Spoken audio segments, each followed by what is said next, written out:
One. A very good evening, everyone, to all the history and museum enthusiasts who have joined us today for this global webinar on the relevance of museum visits in the study of history. I am Nidhi Katti, Vice President of the History Enthusiasts and a proud member of Museovision. It's a pleasure to have you all here. We have a fantastic session lined up for you. Here is a brief overview of our program schedule for the evening. We will begin with a welcome address by Manali Momaya. Following that, Mr. Jangir Hussain will present the concept note for today's webinar. We will then hear from our three distinguished panel speakers, Mr. Jeya Ayadurai, Professor Lavanya Vemsani, and Professor Rekha Pande, each delivering a talk on their chosen subjects. This will be followed by an interactive Q&A session and presidential remarks. We will also take a moment to celebrate Museovision's ninth birthday, and finally, Mr. Nandan Shastri will deliver the vote of thanks. Now I am delighted to introduce our two dynamic moderators for this evening, Miss Reena Devan and Miss Manali Momaya. Miss Reena Devan is an internationally acclaimed art curator with a fellowship in art curation from the American Art Museum Curators Foundation. She is renowned for her inclusive and forward thinking approach, seamlessly blending senior and young artists and embracing both contemporary and traditional art practices in her curatorial eye. Rina's unwavering commitment to providing a platform for diverse artistic voices is evident through her role as founder director of the Bridging Culture and Arts Foundation, where she passionately champions the contemporary relevance of various art forms. Beyond mere aesthetics, Rina believes art should serve a larger purpose, reflecting contemporary concerns such as environment, ecology, gender, and the critical loss of intergenerational knowledge. Her exhibitions constantly explore these profound themes, sparking meaningful conversations and reflections within the art community and beyond. Her visionary curatorial practice continues to push boundaries and foster dialogue, solidifying her as a respected figure in the global art scene. Additionally, Reena is currently an Intercom board member and an ex-president of ICOM India. She has also served as director of two of the largest institutions in Eastern India, the Kolkata Center for Creativity and Arts Museum. And joining her is Miss Manali Bipin Momaya, a distinguished research scholar pursuing her doctoral studies at Karnataka University, Dharwad. Her academic excellence has been recognized with two gold medals from the Karnataka State Akka Mahadevi Women's University, Vijaypur, for securing the highest marks in psychology and graduating top of her batch. And recently, two more gold medals from Karnataka University, Dharwad, for PG diploma in Dr. B.R. Ambedkar studies. Miss Manali Momaya completed her post graduation in history and archaeology, simultaneously clearing her KSET twice in history and archaeology and GCNet in history. Her MA dissertation was titled Shwetambara Jain Sect in Hubballi Taluk, a cultural study.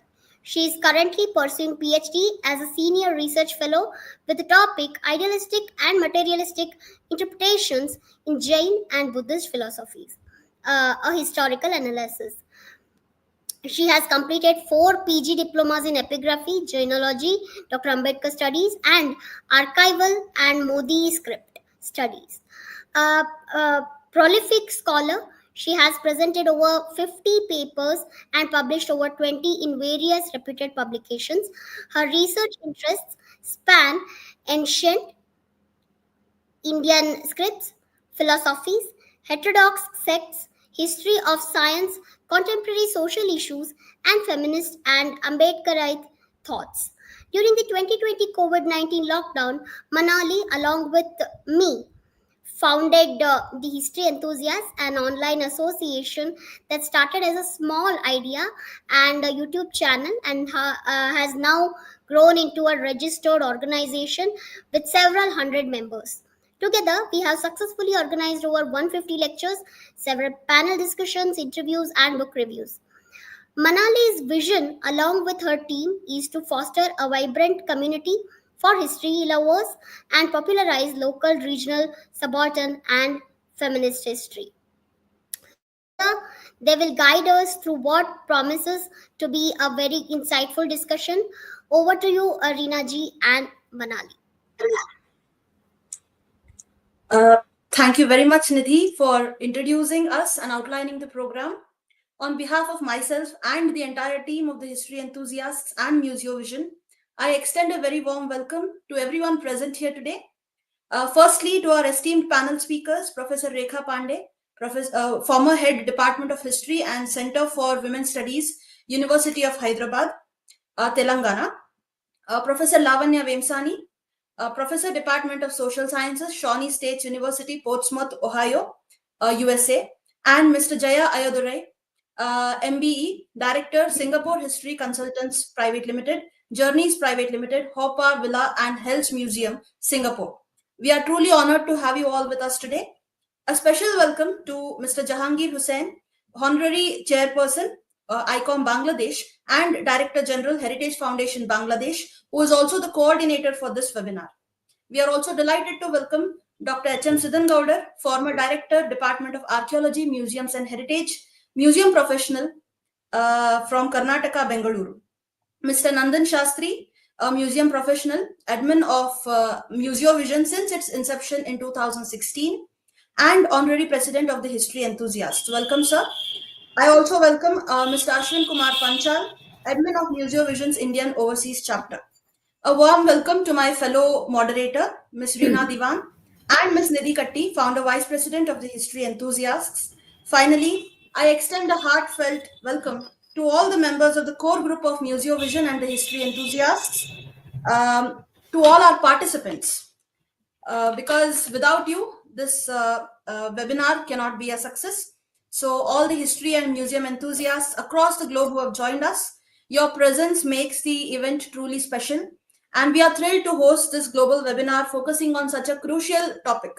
In today's rapidly evolving world, understanding history through immersive experiences like museum is more vital than ever. We hope this session will spark new ideas and conversations. Thank you for joining us. Over to you, Reena ji. Thank you so much, Manali. Before we delve into the core discussions, it is my honor to request Dr. H.M. Siddhanagowda, the former Director, Department of Archaeology, Museum and Heritage, Government of Calcutta, Karnataka, Bengaluru, to kindly preside over today's session. Sir, your immense experience and guidance will be valuable to us. For the invitation to preside over the webinar. It's an honor to be here. I am looking forward enriching discussion in the webinar. Thank you, Dr. Siddhanagowda, for graciously accepting to preside over our webinar. To set the context for our discussion, I now invite Mr. Jahangir Hussain, Honorary Chairperson ICOM Bangladesh and Director General Heritage Foundation Bangladesh, to deliver the concept note of this webinar. Jahangir ji, your insights are highly anticipated. Thank you, Ms. Reena Diwan. Good evening, Honorable Chair of the session, Dr. H.M. Siddhanagadar, former Director, Department of Archaeology and Museums Heritage, Government of Karnataka, Bengaluru, India. Distinguished panel speakers, Mr. Jeya Ayadurai, Director Singapore History Consultant, Dr. Lavanya Vemsani, Professor, Shawnee State University, Ohio, USA, and Dr. Rekha Pande, former head of Department History and Center for Women's Studies, University of Hyderabad. Founder of Museovision and Kingmaker, Mr. Nandan Shastraji, my colleagues, moderators, Ms. Reena Dewan, founder director of the Bridging Culture and Arts Foundation, Ms. Manali Mumaya, distinguished research scholar and founder, president of the History and Enthusiast, Mr. Ashwin Kumar Panchal, admin Indian Overseas chapter of Museovision, Ms. Nidhi Katta, Vice President, the History Enthusiast, and all the fellow participants from the different museums, universities, and institutions who have joined us today for this global webinar on the relevance of museum visits in study of history. On the occasion of the 19th birth anniversary of Museovision, jointly organized by the Indian Overseas Chapter of Museovision and History Emphasis, a very good evening to all. It is my great pleasure to present the concept note before you. Ladies and gentlemen, the concept note. By incorporating museum visits into the history education, visitors can develop a deeper understanding of historical events, cultures, and contexts while fostering critical thinking, empathy, and engagement. In this scenario, equal weight is what to be given to evil exhibition strategies with emphasis on the traditional and new museology. Museums can provide all-driven audio guides and offer personalized interactive narratives and historical documents, artifacts, and exhibits. Thank you very much for your kind attention, and a special thanks to the Mr. Nandan Shastraji for all way of his efforts. Many thanks to all of you once again. Thank you. Thank you, Mr. Jahangir Hussain, for that illuminating concept note. Now, may I request Ms. Reena to please introduce our first distinguished panel speaker. Certainly, Manali. Thank you, Jahangirji. It gives me immense pleasure to introduce our first panel speaker, Mr. Jeya Ayadurai, a man whose name is practically synonymous with heritage innovation and historical storytelling in Singapore. Mr. Ayadurai is a historian by training, a visionary by temperament, and a tireless advocate for public and applied history. He read international history and politics at the University of Leeds in the United Kingdom, and ever since he has dedicated over 3 decades to transforming Singapore's historical landscape, quite literally one museum at a time. Currently, Mr. Ayadurai wears many hats, all of them impressive. He is the director of Singapore History Consultants Journey Private Limited, Health Museum, Hall Park Villa Private Limited, and the soon to be launched Rise of Asia Museum. He was formerly at the helm of the Changi Museum Chinatown Heritage Center and the iconic Battlewalks Singapore's WW2 Underground Command Center, each of which soared to the top ranks of TripAdvisor under his stewardship. What sets Mr. Ayadurai apart is his unique ability to combine historical research with immersive heritage tourism.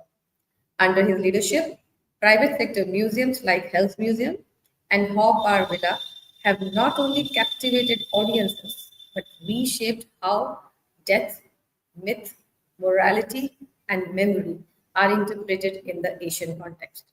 His work has earned him several accolades, including the Spirit of Enterprise Award, the Singapore Tourism Board Special Recognition Award, and most notably, the honorary member of the Most Excellent Order of the British Empire, awarded by Queen Elizabeth II herself for his work on Commonwealth military history and remembrance.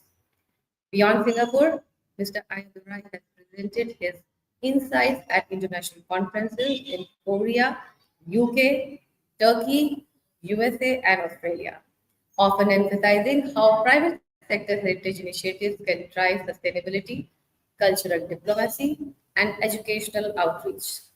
Today, he is speaking on the contribution of private sector museums in the arena of public and applied history, the Singapore experience, a subject that resonates deeply with our broader themes.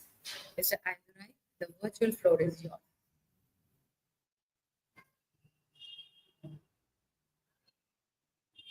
You're on mute, sir. Sir, you will have to unmute yourself, sir. Sorry, my apologies. Thank you so much, Rina, for that lovely introduction. Very kind words. I hope to live up to the hype. Today's talk, I have about 15 odd minutes, so I will jump into it straight away. If I could have my slides up there, Anali? Certainly, sir. Thank you. Here they are.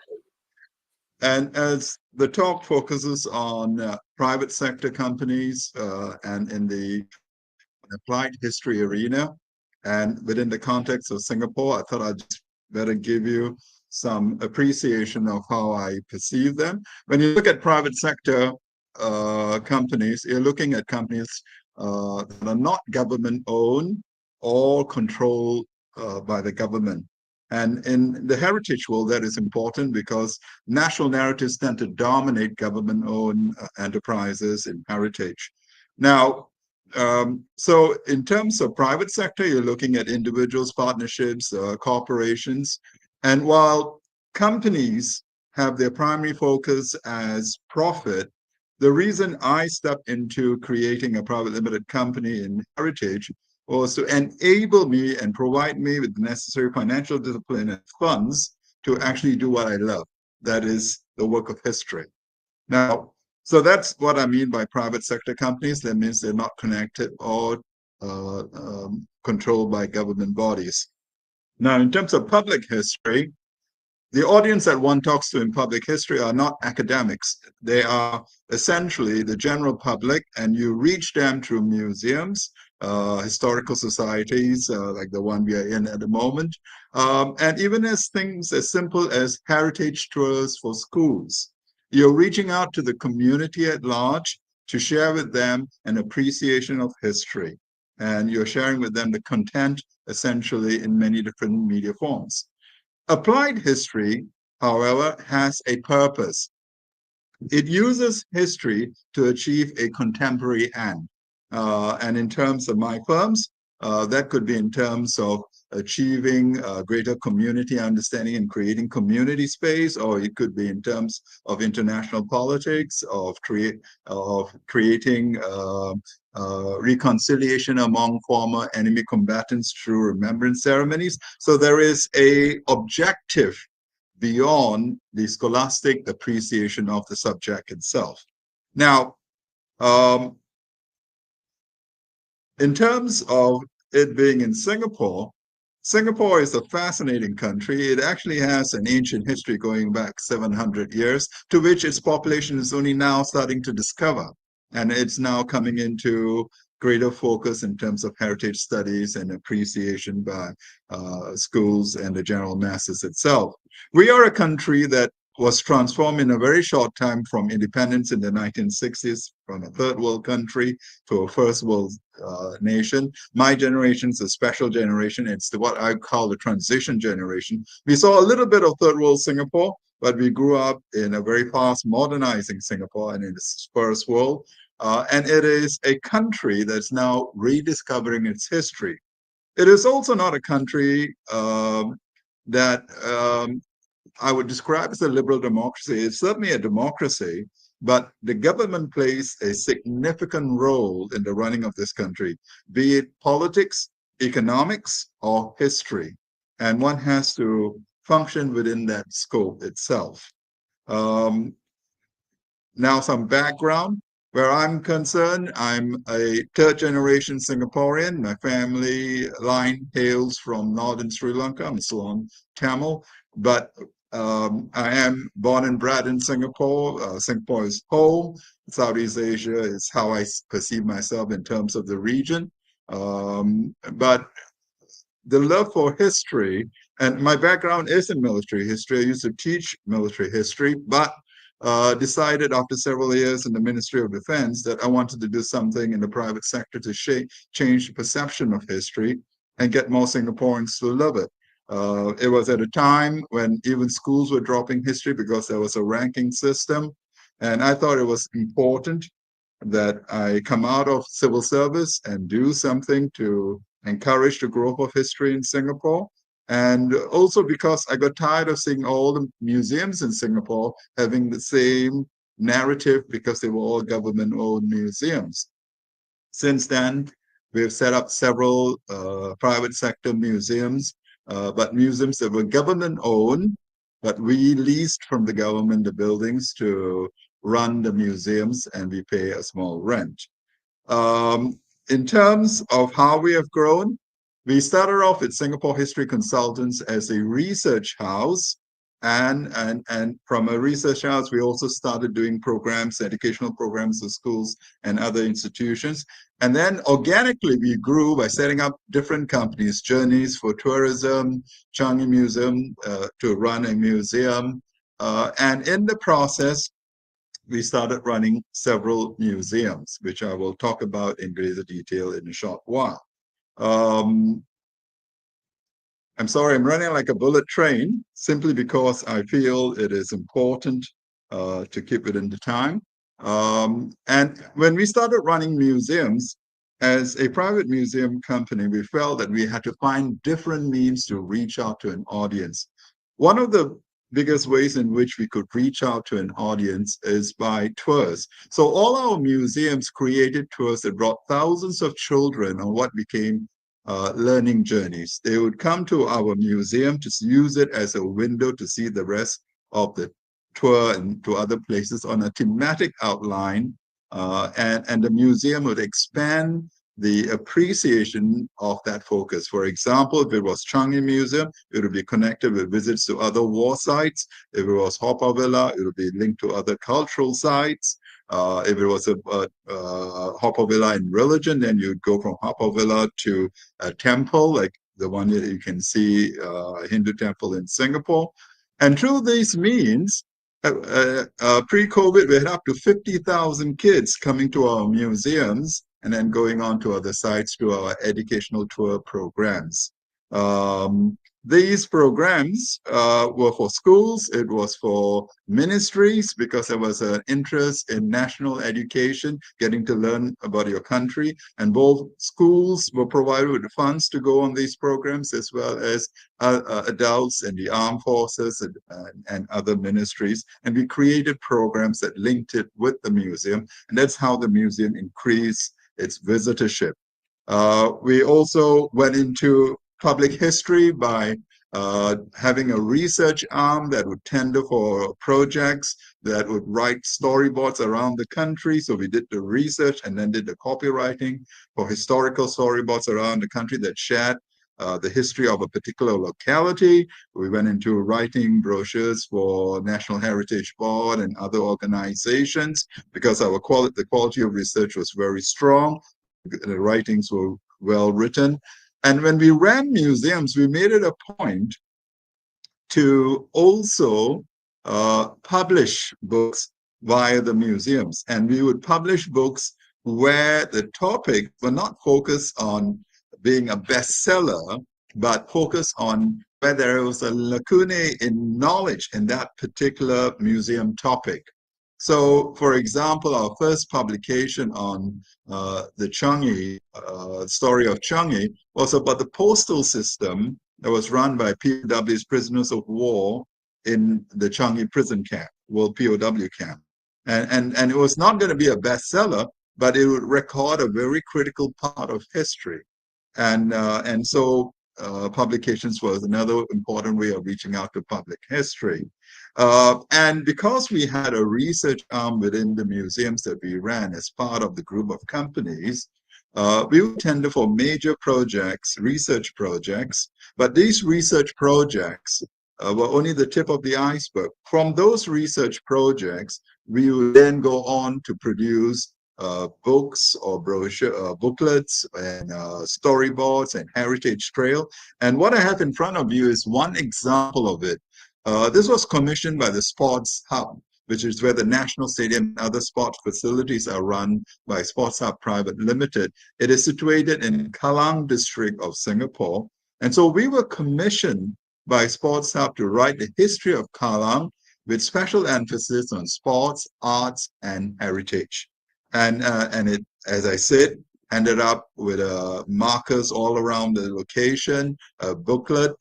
For example, this is part of the booklet showing the Sports Hub area, and it focuses on the historical aspect of that area as well as its modern framework today.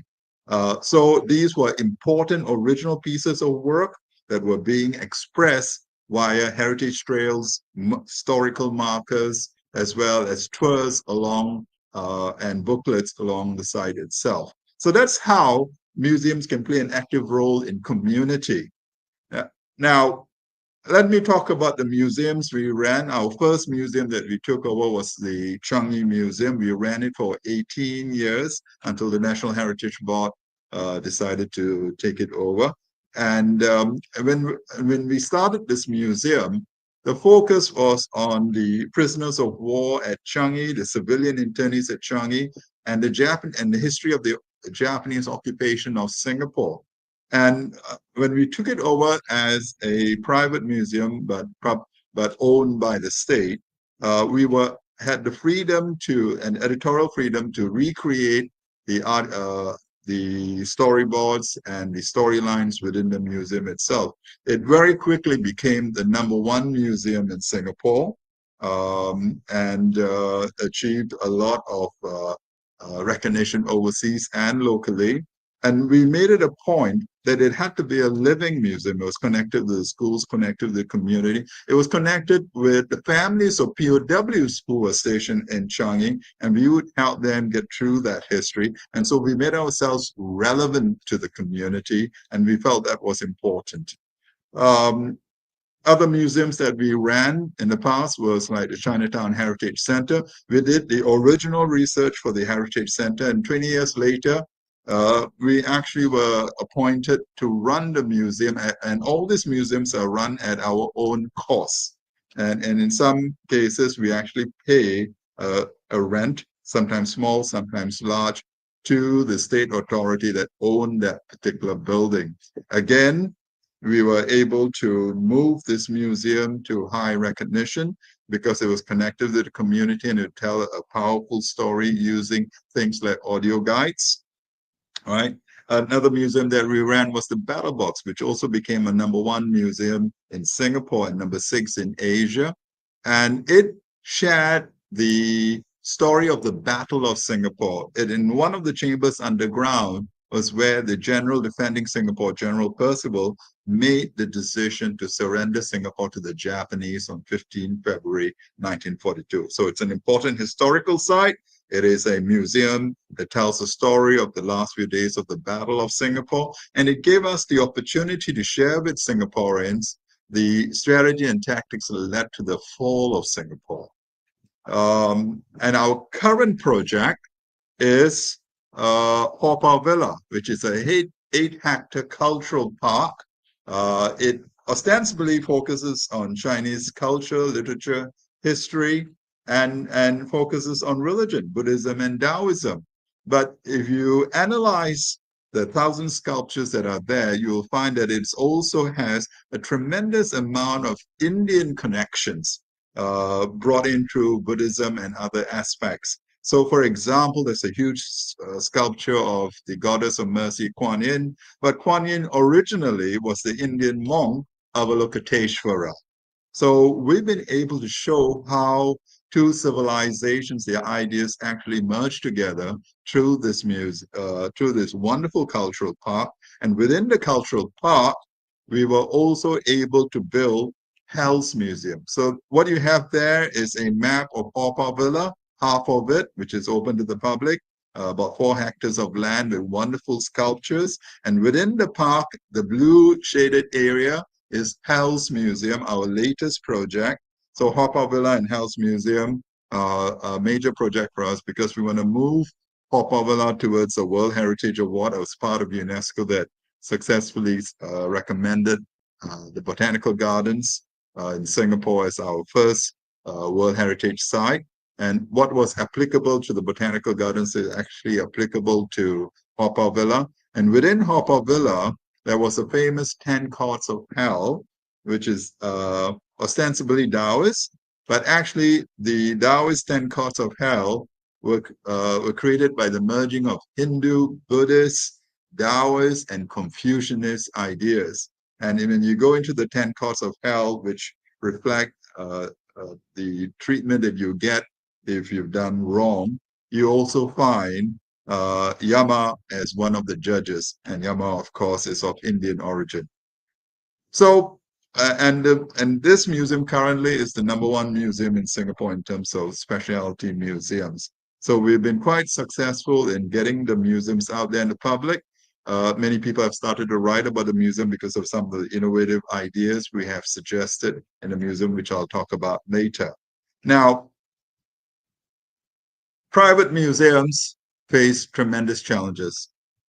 Unlike public museums that don't have to worry about money in the same way because they're funded by the state, or museums that are run by foundations, private museums have to fend for themselves, and a lot of time and focus is spent on sustainability. And I'm proud to say for 30 years, we've been running private museums by running a spectrum of revenue streams within these museums to keep body and soul together.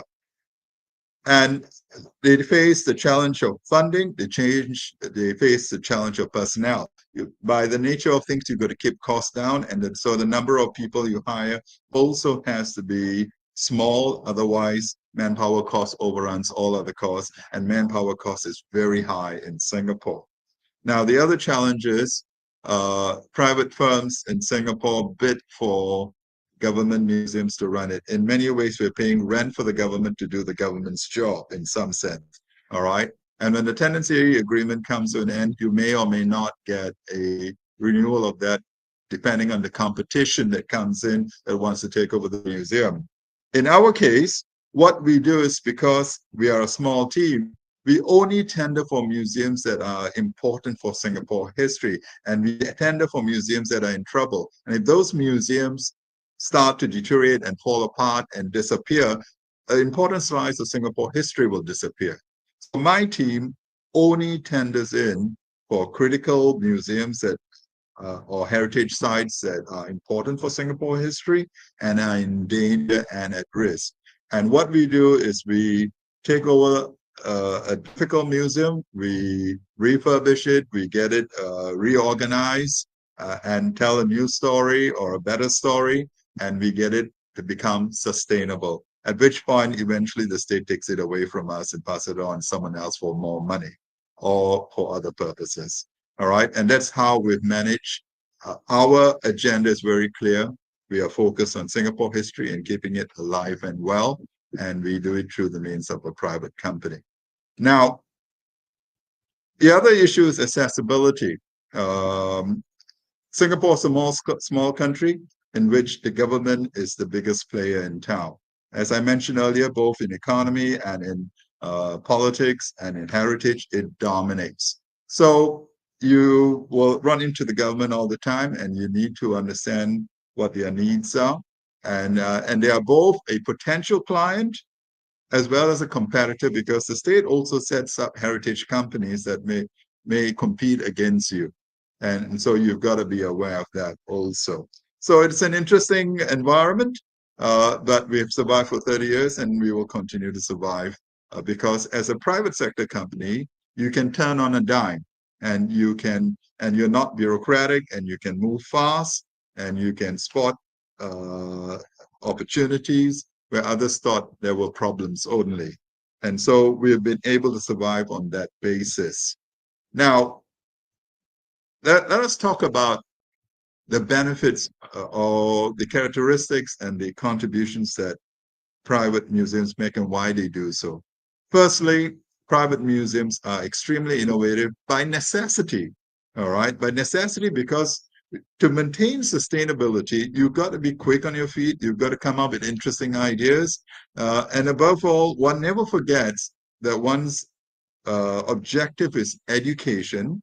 And as long as you stay true to that objective, the museum becomes, if run and managed well and a world-class standing with academic rigor, it will automatically gain a huge following. But you need to keep body and soul together. So we found interesting ways which we started, which are now followed by many museums in Singapore. For example, in our museum, this is Shawnee Museum in front of you, you had the bar cafe, we brought in a pub, all right, to become the local for the neighborhood.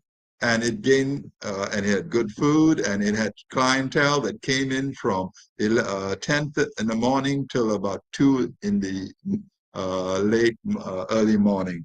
From 10, so it was right after midnight that it still functioned, and it became a very popular pub and cafe and restaurant.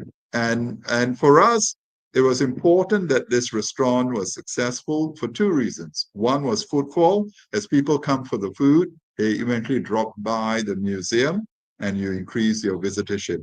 2, the restaurant was a revenue source. It was a very important revenue source that kept body and soul at Changi Museum free, and which allowed us to keep the museum free for the full period that we ran the museum from 2001 to 2018. So when we started F&B and we started pubs, other institutions also started doing the same. Another innovative project we did was to establish a restaurant in our historic sites. So this is the Tiny Port Hotel in Haw Villa. And we had this put near the car park. We had a very innovative hotelier who decided to create hotels based on ship containers, 20-footers. And you can see how modern it looks inside. It can hold 4 persons. We had 2 of these hotels put on our land. And till today, we have about 95% occupancy rate. And the charges are not cheap. They are between $180 to $300 Singapore dollars during peak hours, peak days, all right, during the peak period. So by these means, you not only are drawing people into the heritage site, but you're also receiving rent from the hotelier for running this. And you get, because they advertise, you get also support in terms of marketing efforts by the subsidiary bodies that are under, they are also stakeholders in your park or in your museum. We were among the first in Changi Museum to introduce audio guides, and the audio guides would bring in something like $8,000 to $10,000 a month. That's how useful they were. They helped us standardize the tour commentary within the museum, and they brought in revenue. And when we ran the Chinatown Heritage Center, we did the same, but this time with multimedia guides, but we built it into the price so that the price of entry was higher than without the multimedia guides. And it was such a popular hit that it raised the museum to 3rd ranking in Singapore. Again, these are technology that can help improve the museum experience. It can be a source of revenue, and so it becomes important as development within the museum world. And today, a number of museums have audio guides or multimedia guides. We also changed the way people saw museums. And for example, we thought there was nothing wrong having games in museums and games in places like Haw Villa. So this is actually an escape game, all right? And it was the first time escape games were being conducted. They were financially viable, run by companies that specialize on them, and they would pay us rent for having the games in our site. And because they were novel, they became a hit in the media. So you can see the media reports on the right-hand side. Again, that publicity drives more people to Haw Villa itself. So other museums started having escape games too. But we went one step beyond that. We started having concerts, music festivals, and we started having rave parties, which would run inside the museum till about 3 a.m. in the morning. And if you look at the bottom right, uh, this was the Sundance Festival that was in earlier part of this month. They had about 4 or 5 different stages all around the park. This was one of them, where Korean and the Sundance Festival was about regional music from East Asia and Southeast Asia. And here you see the crowd enjoying the performance of the Korean groups, K-pop singers. And so the thousands that came add to the visitorship, add to the business of running the park. And because it's a cultural park, it gets rejuvenated, and a younger generation gets introduced to a park that began in 1937, and they get introduced to it, and they get excited by it because they are brought into the park and you see the wonderful sculptures all around the place. Now, this kind of rave parties not only draws local attention, it drew international attention. The BBC started to talk about Haw Villa having rave parties, how it is a traditional setting, and how all these people were coming to see Haw Villa, all right, and in a very traditional cultural setting, but young people coming in to have a good time, and yet by the force of their presence, getting introduced to classical pieces of work, and then coming back to the park again. Now, the important thing about private museums is that they are independent. And because they are independent, they can move away from the national narrative. And we did several things that would introduce new topics or new subjects or a different take on how the national museums took on a particular topic and show another dimension to it. Sometimes there are sins of omission, for example, in not covering particular communities, and we would help show a broader picture. Sometimes others would follow what we did because we initiated a process and they found that it was actually a positive development. Sometimes we get whacked on the knuckles because it goes against the national narrative and people may not be happy with us. But the fact that we are independent, we are a private museum with independent elements, the way we do public history allows us the freedom to do it differently from state bodies. And that's something I treasure.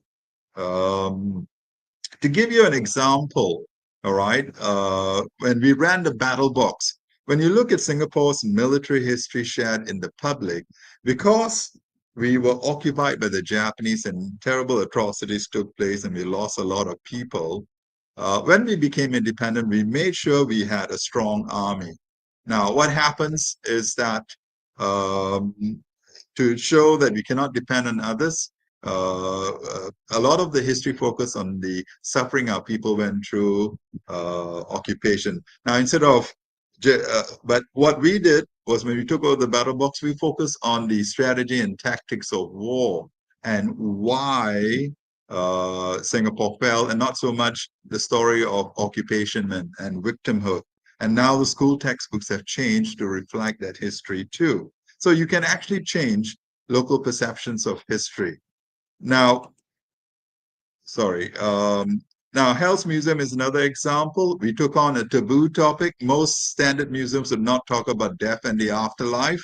But with Hell's Museum, with the 10 Courts of Hell, we thought we had to talk about it. And we could cover civilizational perspectives on death and the afterlife. And we actually drew new ways in which you could look at the 10 major religions of the world, which all come from Asia, and to recognize them as Asian religions and show the common links historically between these religions, thereby creating more common space and the commonality of the different faiths. And so that was a very powerful message that we did when we set up Hell's Museum.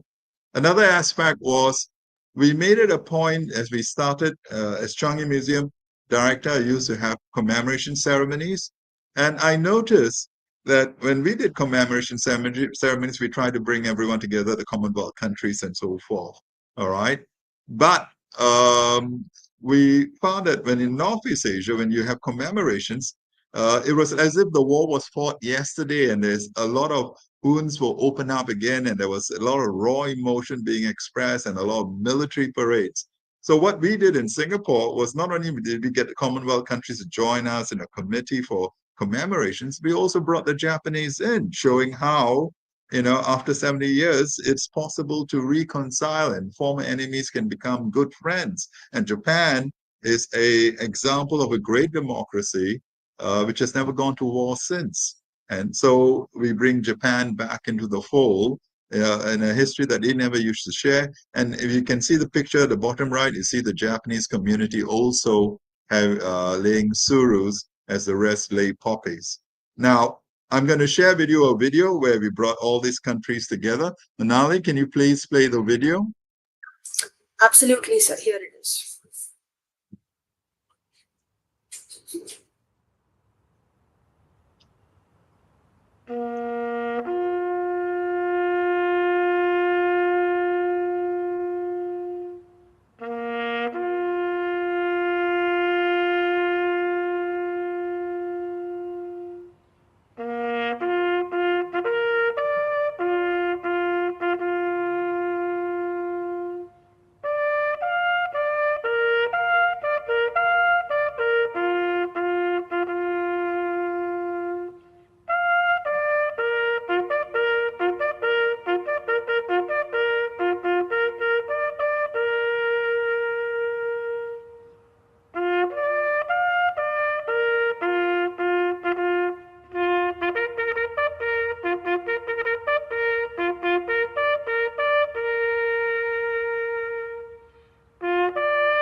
Thank you, Manali. Can you get back to the PowerPoint?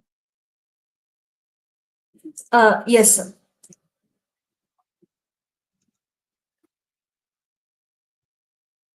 So what you did just now was see how all these different Commonwealth countries came together, including the Japanese community. And you sent a different message regarding commemorations and how commemorations can actually be a positive thing, bringing countries closer together.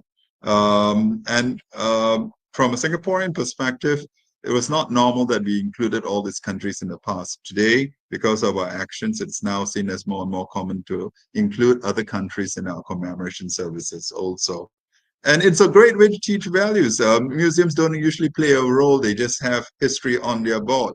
But what we do is we find ways in which we can teach values. So, for example, we introduce honesty boxes, and honesty boxes are that you're taking something and you are trusted to put in necessary coin.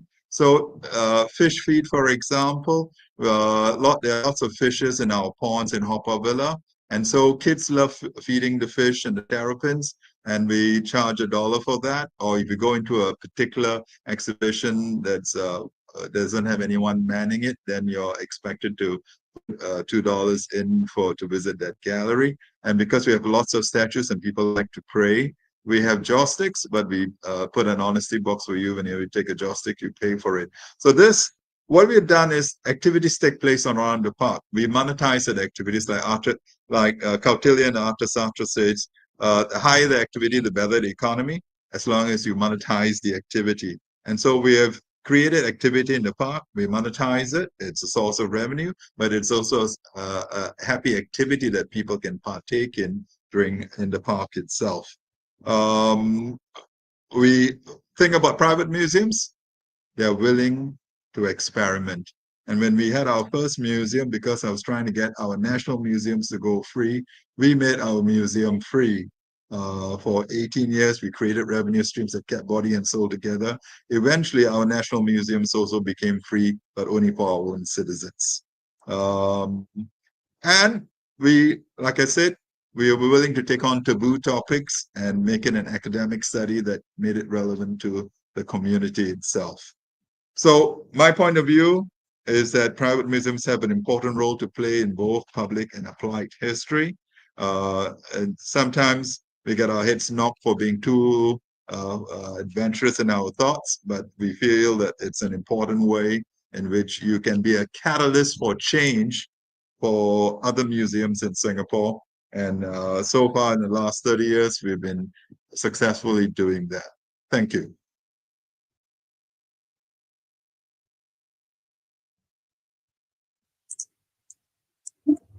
Thank you, Mr. Ayadurai, for the insightful and compelling presentation.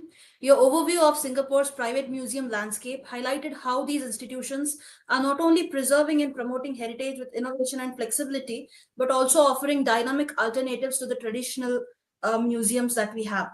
So now I would like to request Mr. Ashwin Kumar Panchal to introduce our second panel speaker, Professor Lavanya Vemsani. Thank you. Yeah, good Thank you, evening. sir. Good evening, respected panel speakers, the President Gaudaji, and friends. It is with a great enthusiasm that I introduce to you a scholar who bridges the ancient and the futuristic myth and machine tax and tech, Professor Lavanya Vemsani, a powerhouse of interdisciplinary scholarship and visionary voice in global historical studies. Professor Vemsani is a professor of history and religious study at Shawnee State University in Ohio, USA, where she brings together a rare combination of rigor, range, and reflection. She holds not one but two PhDs on the history from the University of Hyderabad and another in religion studies of McMaster University in Canada. Her doctoral work on Balarama and her an honorable mention from the South Asia Council of the Canadian Asian Studies Association, a testimony to her sharp scholarship. Her research is vast, vibrant, and wonderfully electric, whether it's early Indian settlement patterns, the mythology of Balrama, Sita as a feminine force of nature, or representation of Hindu deities across the texts and popular culture. She brings alive the vast with a storyteller's charms and a research precision. She is the author of several acclaimed books, including Modern Hinduism in Text and Context, Krishna in History, Thought, and Culture, and Hindu and Jain mythology of Balarama. But Professor Vemsani doesn't just write history. She actively shapes how it studies and shape. She serves as editor-in-chief of American Journal of Indic Studies, managing editor of the International Journal of Indic Studies, and holds editorial position with the journal as diverse as the Canadian Journal of History and Air Force Journal of Indo-Pacific Affairs. She is also the current Vice President and President-elect of Ohio's Academy of History, with a fluency in multiple Indian and classical language, including Sanskrit, Pali, Telugu, and Hindi, and a reading knowledge of French, German, Kannada, Tamil, and Marathi. She quite literally speaks history in many tongues. Today, Professor Vemsani will speak Elevated History Museum exhibit in the AI era. As museum enter the digital frontier, her talk will explore how artificial intelligence is transforming the way we preserve, interpret, and interact with the material past. Please join me in a warmly welcoming, insightful, innovative, and always intellectually energizing Professor Lavanya Vemsani. Thank you. Thank you very much, Mr. Ashwin Kumar Panchalji. Professor Vemsani, very sorry, we welcome your perspective on this particular topic. Ma'am, please unmute yourself. Namaste all. Thank you, Ashwin Panchalji, for a great introduction. And thanks to the organizers, the Museovision and History Enthusiasts group. Thanks to my fellow panelists, Mr. Jeya Ayadurai, and my teacher, Rekha Pande. She was my professor when I was a student at University of Hyderabad. I'm really thrilled to be participating with Mr. Jeya Ayadurai and my professor Rekha Pandeji. Both of them have a lot of experience in this, and the ideas I'm actually speaking here are brought to life by Jeya Ayadurai in his own practice as he was speaking. So I am thrilled to see how he put these ideas into practice. The museums, as public aspect of history, historical knowledge, actually bring to life the history. That's actually done in all these exhibits that Mr. Ayadurai has curated in several of the museums he has founded. It's very important. Museums play a public role of bringing history to life. That's the reason I called my topic Enlivening History. So the history becomes to life through museum exhibits. Now we have even more of an opportunity with AI, because AI can bring all the exhibits to life. It can actually have sound and music, and it can also have more aspects added to the exhibits and to the festivals of history we conduct. So AI will be an important aspect of museum exhibits and bringing history to the public in a more robust way. As we see Indian history, there are two issues. There are many issues, but two issues remain. The first issue is uncritical reception of knowledge from the West. So, as a colonial and colonized society, we have received uncritically whatever knowledge was created about India, and it's important that we need to change it.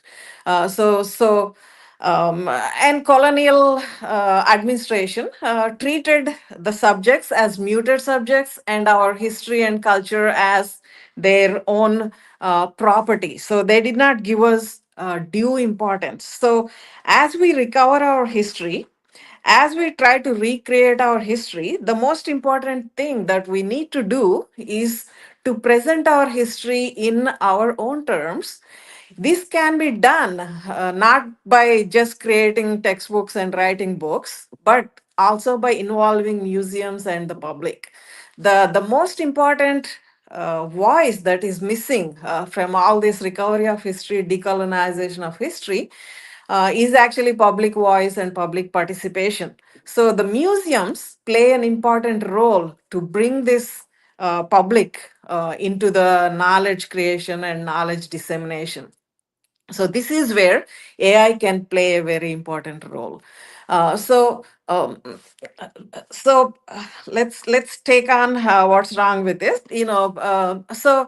We are trying to decolonize. I have recently published my book, Reframing India in World History. So this is it. So this book actually shows how we have to decolonize, how we have to reframe ourselves, how we have to understand our periodization, how we have to see our history in different phases instead of seeing it as a received category of history. The received category of history gave us ancient history, medieval history, modern history as it is designed in the West. It suits the Western history. The story goes, there is a destruction and then rejuvenation, then reconstruction. So all that works for Western history. But for a continuous history like India, it doesn't work. So when the knowledge is created, when the decolonization happens, museums have a very important role to play. So even if India's history is rescued from the clutches of colonialist and Marxist constructions, it would remain incomplete until and unless it is in conjunction with groundwork involving local knowledge, local networks, which utilize local archaeological data and locally well known popular stories. So, this involves the museums. The museums should be conducting public outreach as well as the history festivals, taking on the historical events that happened there. And we have seen this brought to life in Ayadurai's presentation, so I don't have to show the importance of it. So, to do this, we must also recognize that we are working with a very ancient, very old colonial structure that was created. The monuments and India protection of Indian Monuments and Preservation Act was actually created by British government. We have adapted it with small changes. So it's important that it should be changed, and then the new museum should adapt the modern guidelines and modern approaches. Of course, the government cannot do everything. We also need private museums, but government museums could also do more in reaching the public and reaching the population. So there are two aspects to recovering and protecting India's history. The first is the knowledge production. This is where creation of books, involvement of media, involvement of audiovisual tools, involvement of academia, this all comes into play. The second aspect is the dissemination or continuation involving all stakeholders, involving the public historical process. So this is where the museums play a role. So conducting festivals involving people and using AI to bring museum exhibits to life. This can be done competently by the museums, and that can be very useful for us. The British treated the whole nation of India as their private property. So, beginning with the transfer of Bombay as dowry to Charles II during his wedding to Catherine Braganza, all Indian monuments, Indian everything was treated as a private property. So, not much importance is given to the people's voice. They are only seen as subjects, colonized subjects. So everything written and even when archaeological excavations were done, things were taken over to British Museum rather than exhibiting at local museums or involving uh, local folks in construction, reconstruction of the stories and history or anything. That should change. A national registry of antiquities and monuments that is easily accessible to all the people is very important. United States of America actually has a registry like that. So this will actually help people understand which are the monuments, which are on the national registry, which are being looted, which are being occupied. Public involvement is very important for protection of these monuments.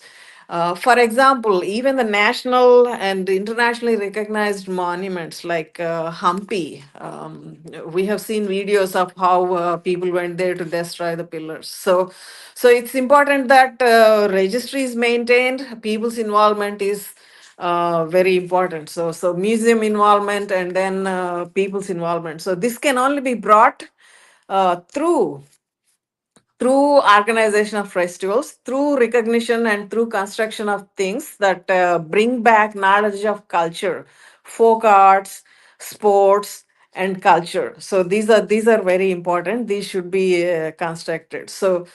Um, so, involvement of educational institutions, including schools and colleges, universities of each region, is very important. It cannot be done from the outside. The British have done it from top down which really constructed only partial history of India, partial history of each region.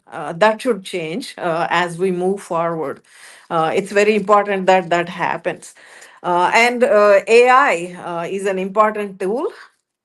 So AI doesn't only add things to the museum exhibits, but it also provides us a tool by which museums can actually have curate some exhibits, some enlivening shows that someone can log in and watch it at their own chat or at their own free time. So it also gives more opportunities for museums to reach public and also disseminate knowledge and to involve local public in their own knowledge creation.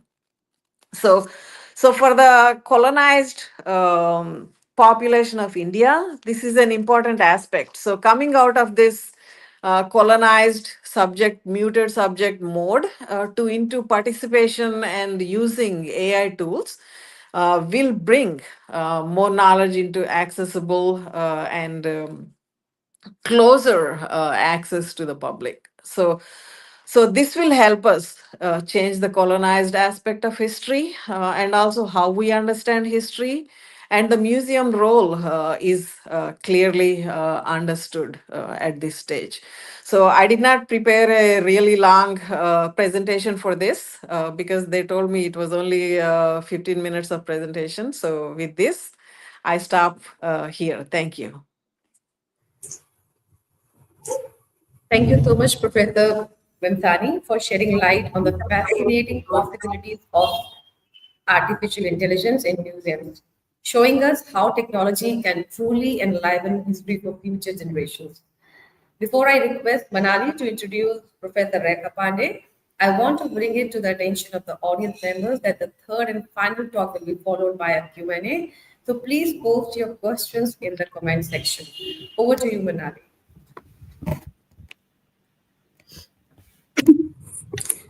Thank you so much, Reena ji.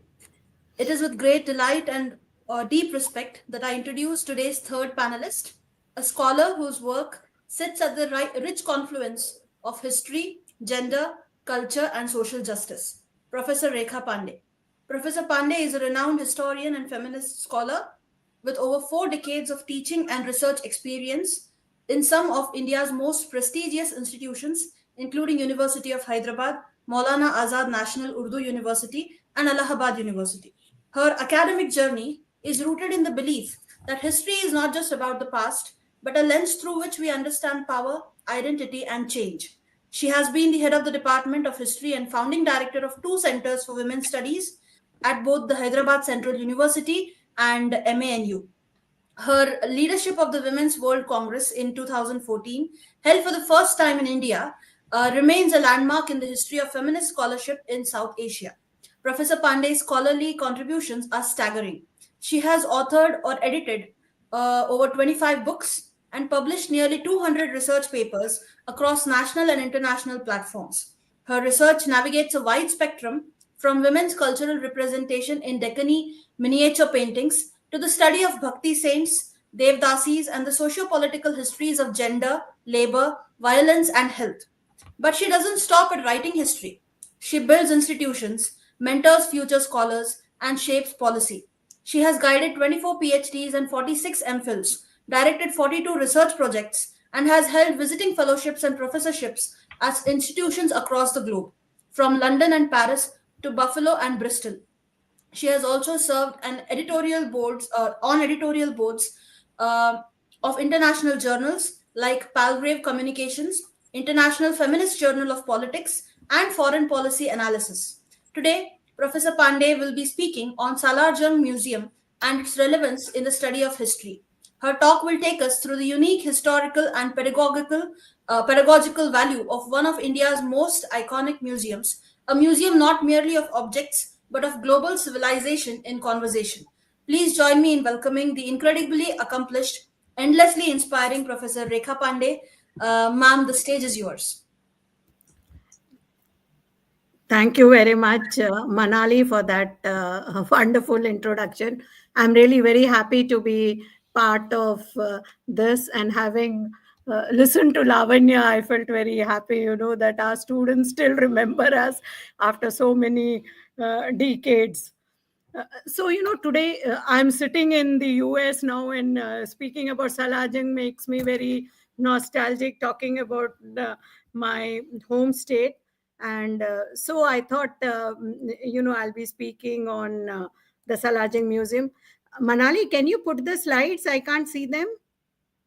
Ma'am, it seems to have you have. I think you have stopped sharing. If you could just go to present once again, Okay, I'll do it then.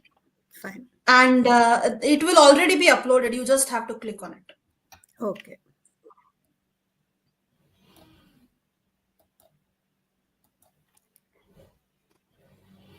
In slides and PDFs, it should be on top of the list. It says Salar Jung Museum and its relevance to it's in use in another program. Why is it saying that?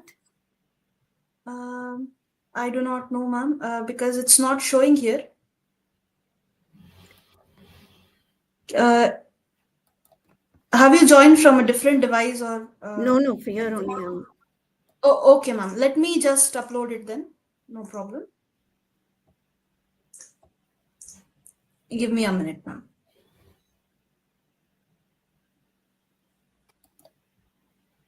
Let me try.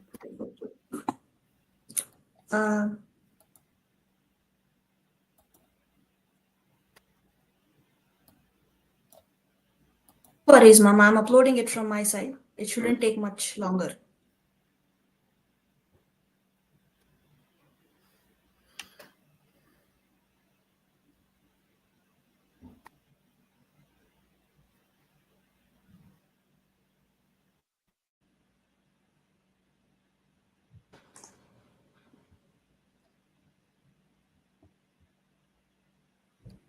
Yeah. Ma'am, yes. Yeah. Okay. It's on. Can I have control of this? Ma'am, please try to hover your mouse pointer over this screen if it is possible. Otherwise, you let me know. I will change the slides.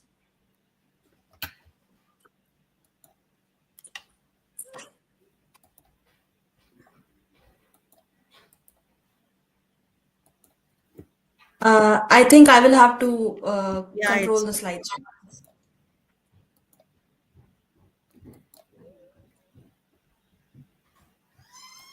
Can we go to the next slide?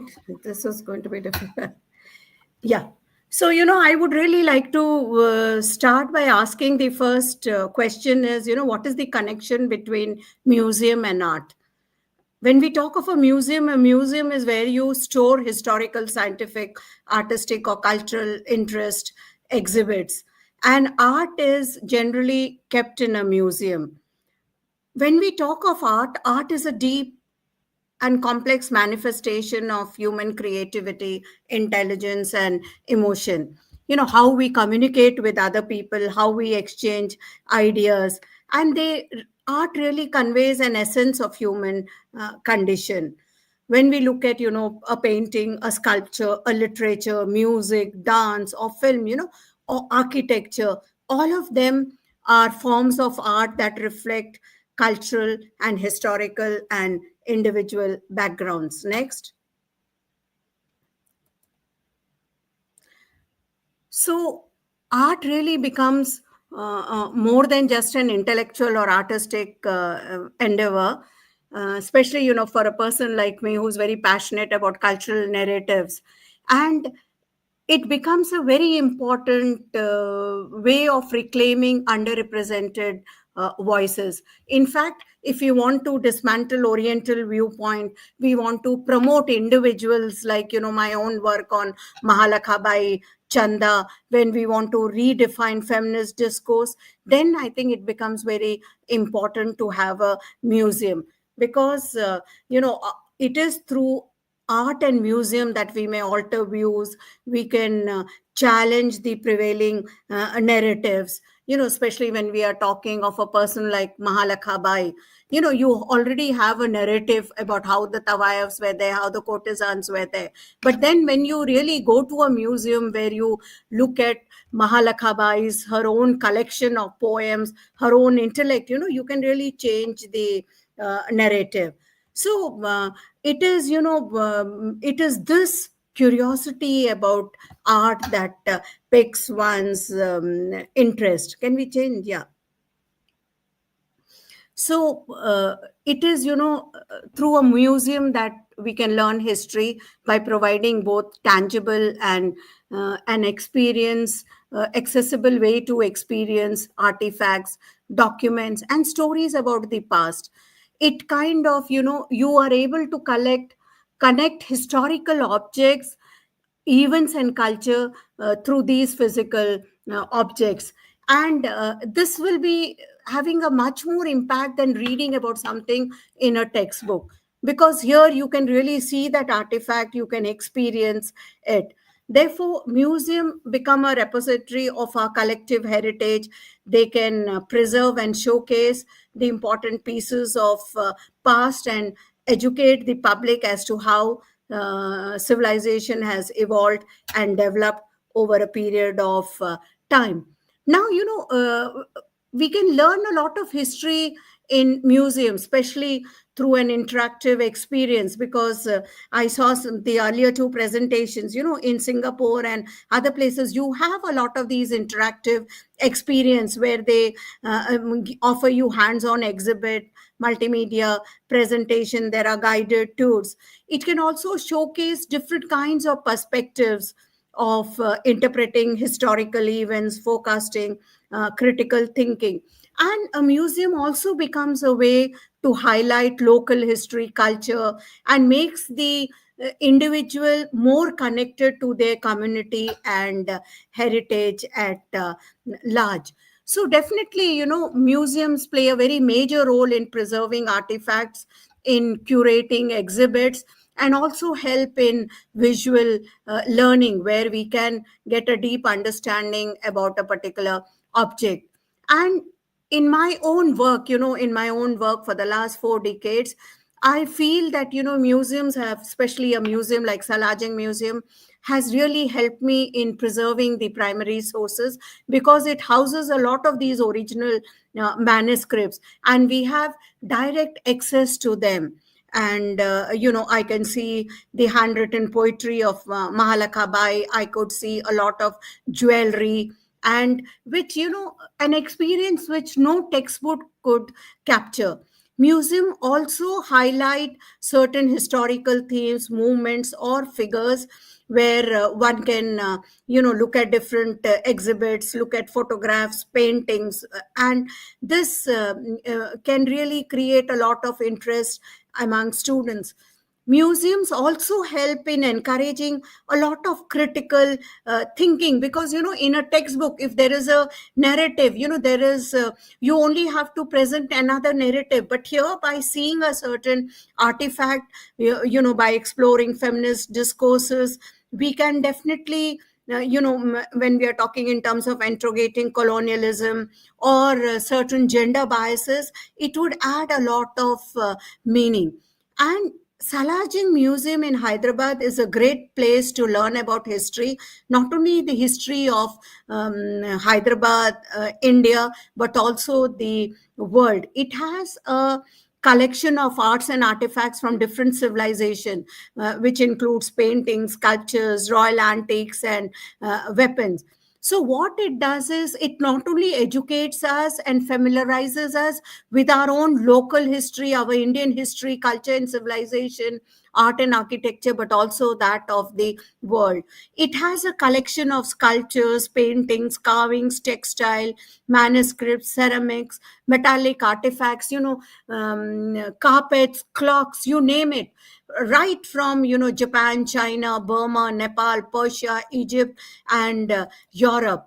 So even my own students have used this museum to a large extent. Many of my students have done their PhD on Deccan history, aspects related to military history, courtesans, miniature paintings, and other aspects of Hyderabad, child workers, child laborers in Hyderabad, women workers. And they have found a lot of assistance and help from the museum, because you get a lot of original manuscripts, and there are a large number of miniature paintings. Besides this, this museum also houses large collections of Qurans. It has one of the richest libraries of rare and illustrated manuscripts. It houses some of the works of very well known calligraphers. In fact, the earliest manuscript which is on show is the Holy Quran, which is written on a parchment in the Naqsh script in Arabic, and it is dated to 9th century AD. We also have a lot of manuscripts which have seals and signatures of emperors like Akbar, Aurangzeb, Jahanara Begum. See, when you read a textbook, these are just names to you. But when you see that manuscript in front of you, when you see the signature, when you see a seal, it establishes a direct connection that these were living human beings at one point of time. In fact, if you look at the whole library collection of the Salar Jung Museum, it shows us very clearly that Salar Jung III and his ancestors were great patrons of literature. And it offers us a window to understand the arts of India. It not only India, but also the world at large. If you look at Salar Jung Museum, this museum is one of the third largest museum of India, and it has a worldwide fame because it is a one-man collection. Nawab Mir Yusuf Ali Khan Salar Jung, he was the former prime minister of the 7th Nizam of Hyderabad, and he spent a lot of his personal income for more than 35 years in gathering priceless collection. Wherever he would travel around the world, he would start buying a lot of these artifacts, and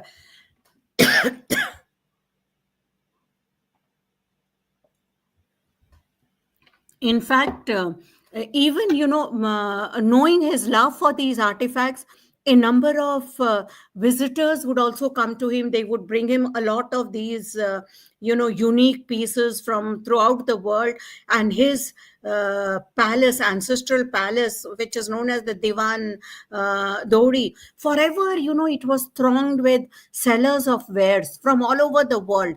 And he would, he had a very keen eye for collecting a lot of these antiques, and he would buy them. To start with, the museum was opened on 16 December 1951, and it started at Diwan Devri, which was the home of Salar Jung Museum. It was declared open to the public by Pandit Jawaharlal Nehru.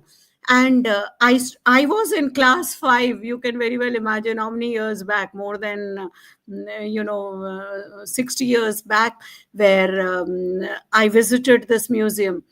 And since it was in a private collection, it was in a private house of the Nizam, we find that from 1968, there was a new building which came up in Afzalgan. And this museum, many of its artifacts were transferred to this new building. And it was inaugurated by the then President, Dr. Zakir Hussain. Today, this museum is administered by a board of trustees, which includes the governor of Telangana, who is the ex officio chairperson, according to the Salar Jung Museum Act of 1961. Now, if we look at the collection of Salar Jung Museum, it really mirrors the past human environment, ranging right from 2nd century BC to 20th century AD. You can really get a whole glimpse into this past of our human past.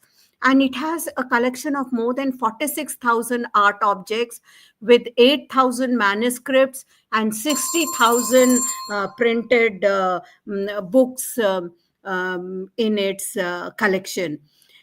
Apart from this, it has the collection has been divided into the Nepalese art, Japanese art, Persian art, Middle Eastern art, and the Western art.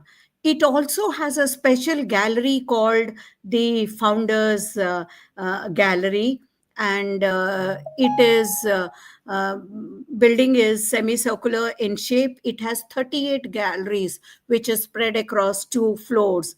In fact, on the ground floor, you have 20 galleries, and on the first floor, there are 18 of these galleries which are located.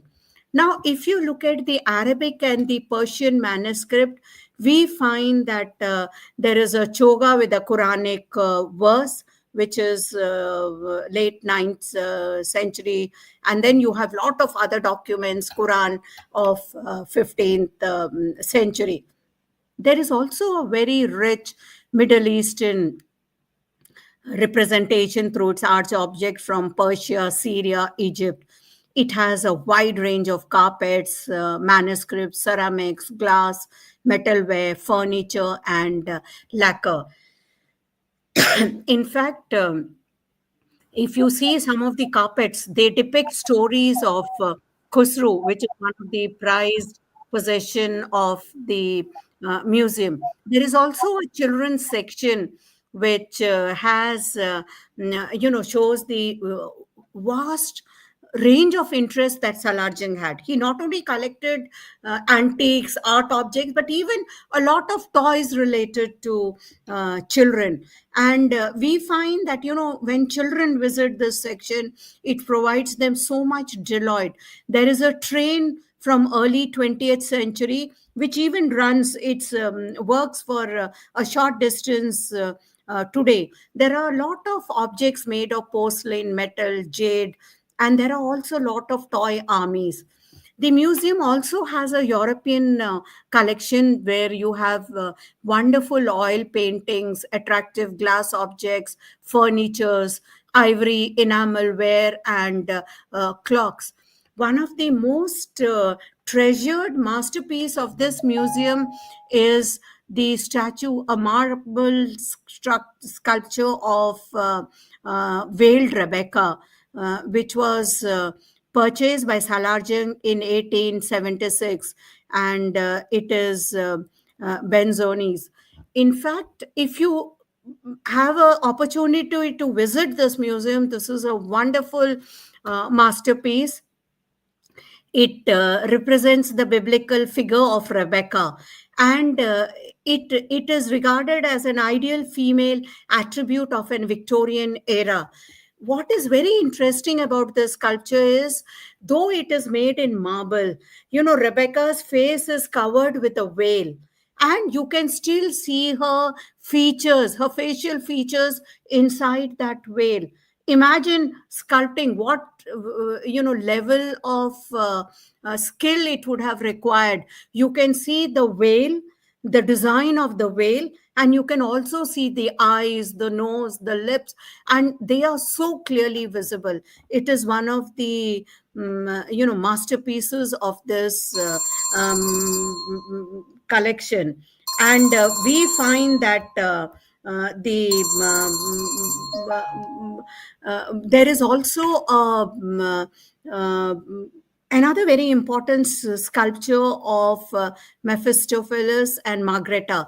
This is a stone sculpture which is, it has got a distinct image of a male on one side and a female on other. This was acquired by Mir Turab Ali in 1876 when he went to France. And we find that this is also a beautiful piece. We have this concept of Ardhanareshwar. This is from a Western version where one side is total male sculpture and the other side is a female sculpture. There is also a kind of, Far Eastern collection where you have a lot of Japanese, Chinese art objects. You have porcelain, bronze enamel, lacquered work, embroidery, and the kind of, inlay work. There are more than 5,000 objects from China and Japan. In fact, the first floor of the museum has 4 galleries which display more than 960 of these objects in the museum. if you look at the Chinese porcelain, we find that there is a collection from Song, Yuan, Ming, and Qing dynasties. The Japanese collection also has a variety of art objects. There are also a lot of bronze, enamel, lacquerware, embroidery, and wood carvings which are part of it. Here is an example. You can see some of these. The Far Eastern collection, especially if you look at the art of China from different museum. Now, these are some of the sculptures from Japan, the art of Japan, which is displayed in this museum. You also have some of the mask in Myanmar, which is displayed. You can see a lot of Buddha statues which are there. And besides this, you have a lot of collection of weapons in this museum of different periods, right from medieval period. You have some, pistols when they come in. You have a European collection also. It is very interesting that the fruit knife of Noor Jahan Begum is kept in this museum. It is displayed here. And you also have a very strong Indian art collection of miniature paintings, such as, made of ivory, jade, bidri ware. In fact, there are a lot of ancient Andhra sculptures also. After Salar Jung Museum was declared as an institution of national importance in 1961, it also, till this time, the museum was only confined to looking at artifacts from the past. But then, they also acquired a number of modern Indian artists' paintings also, and these were added to it. So today, the museum is not only about the past, but it also represents many of the contemporary artists of the contemporary world. In fact, Salar Jung Museum has one of the largest bidri ware collection in the world. There are a large number of paintings, miniature paintings. If you read history, ancient period is a period of where you have huge, wall paintings, you have fresco paintings, temple paintings, because the state was so rich, it had a lot of resources. By the time you come to medieval period, the resources were limited, and paintings become very small. It becomes very miniature in size, and there are different kinds of schools that emerge throughout the medieval period from 15th to 16th century, known as Mughal, Rajasthan, Tanjavur, Malwa, and Deccan schools. And we find that a large number of miniature paintings from 17th century, the most important being Prince and the Hawk, which is kept here. And you also have lot of paintings from the Pahadi schools, the hill paintings which are there. There are a number of Ramayanas and Mahabharatas which are portrayed in these paintings which are found here. These are some of the North Indian paintings which are there. This depicts the battle scene, two battle scenes, the seizing of a fort. Here you have a representation of Ramayana where Ram, Sita, and Lakshmana are going into the jungle. And the Salar Jung Museum also becomes a very rich source of miniature paintings of the Deccan. When the Bahmani Empire gets divided into 5 small kingdoms, Golconda, Bijapur, Bidar, Gulbarga, and Ahmedabad, we find that they started making a lot of these miniature painting. Each region had its own special style. They were very much influenced by Mughal and Persian paintings. But we have a lot of these paintings right from the time of Ibrahim Quli Qutub Shah, and they are depicted in this museum. You have, the figures of a lot of, you have a Jogin who is present. You have a lot of these princes with the prince, and, the banana leaf, which is regarded as very holy. You have a lot of paintings with these mango leaves. There is a lot of the background which represents the Deccan miniature. In fact, many of my students have done their PhD on miniature paintings in Deccan, and they have used Salar Jung Museum to a large extent. In my own work on miniature paintings, I have used this museum to a large extent. Like I said, from 1961-62, Salar Jung Museum also added a large number of modern paintings. You have paintings by Ravi Verma, which are there. You also have, the most famous being the Stolen Interview and the Kerala Beauty. It also has paintings which represent art by Abdul Rahman, Chuktai, M.F. Hussain, K.K. Hebar, Rabindranath Tagore, Abhendranath Tagore, and Nandalal Bose. Here are, two very famous paintings of Raja Ravi Verma, which are there. The Stolen Interview is very famous, and Kerala Beauty. In fact, we talk so much about Mona Lisa. When I was in France and I, visited the Louvre Museum, I kept wondering, why do people praise Mona Lisa so much? We have really not given serious thought to Raja Ravi Verma's painting. His women are shown so beautifully. They are depicted in such beautiful features and colors. But unfortunately, we have such a Western centric point of view that when we compare, it is always the West which becomes the ideal. We never have India or the East as the ideal, where that becomes a point of connecting. These are the paintings of Abdul Rahman Chuktai, the Mughal princes, and one which is called Too Late. Then you have M.F. Hussein's painting, and he talks about the idea of India as a museum without walls. He looks upon India as a museum without walls, and these are found there. Ravindranath's paintings, Tutorials at Home, and he has a painting of a Telang women with flower. This is how he represent. All of us know Rabindranath Tagore more because of his literature. Very few know that he was also a very good painter. Besides this, we have a very interesting ivory chair which was gifted to Tipu Sultan by Louis XVI of France. And it has a very nice latex pattern in the armrest. The museum also has lot of furniture, mats, lamps.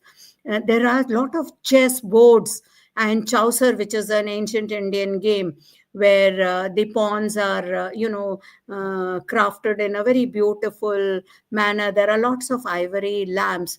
This is the ivory chair I was talking about, which is there in the museum. It was Tipu Sultan's chair, and you can see the pattern. Imagine a net being woven in ivory, which is there.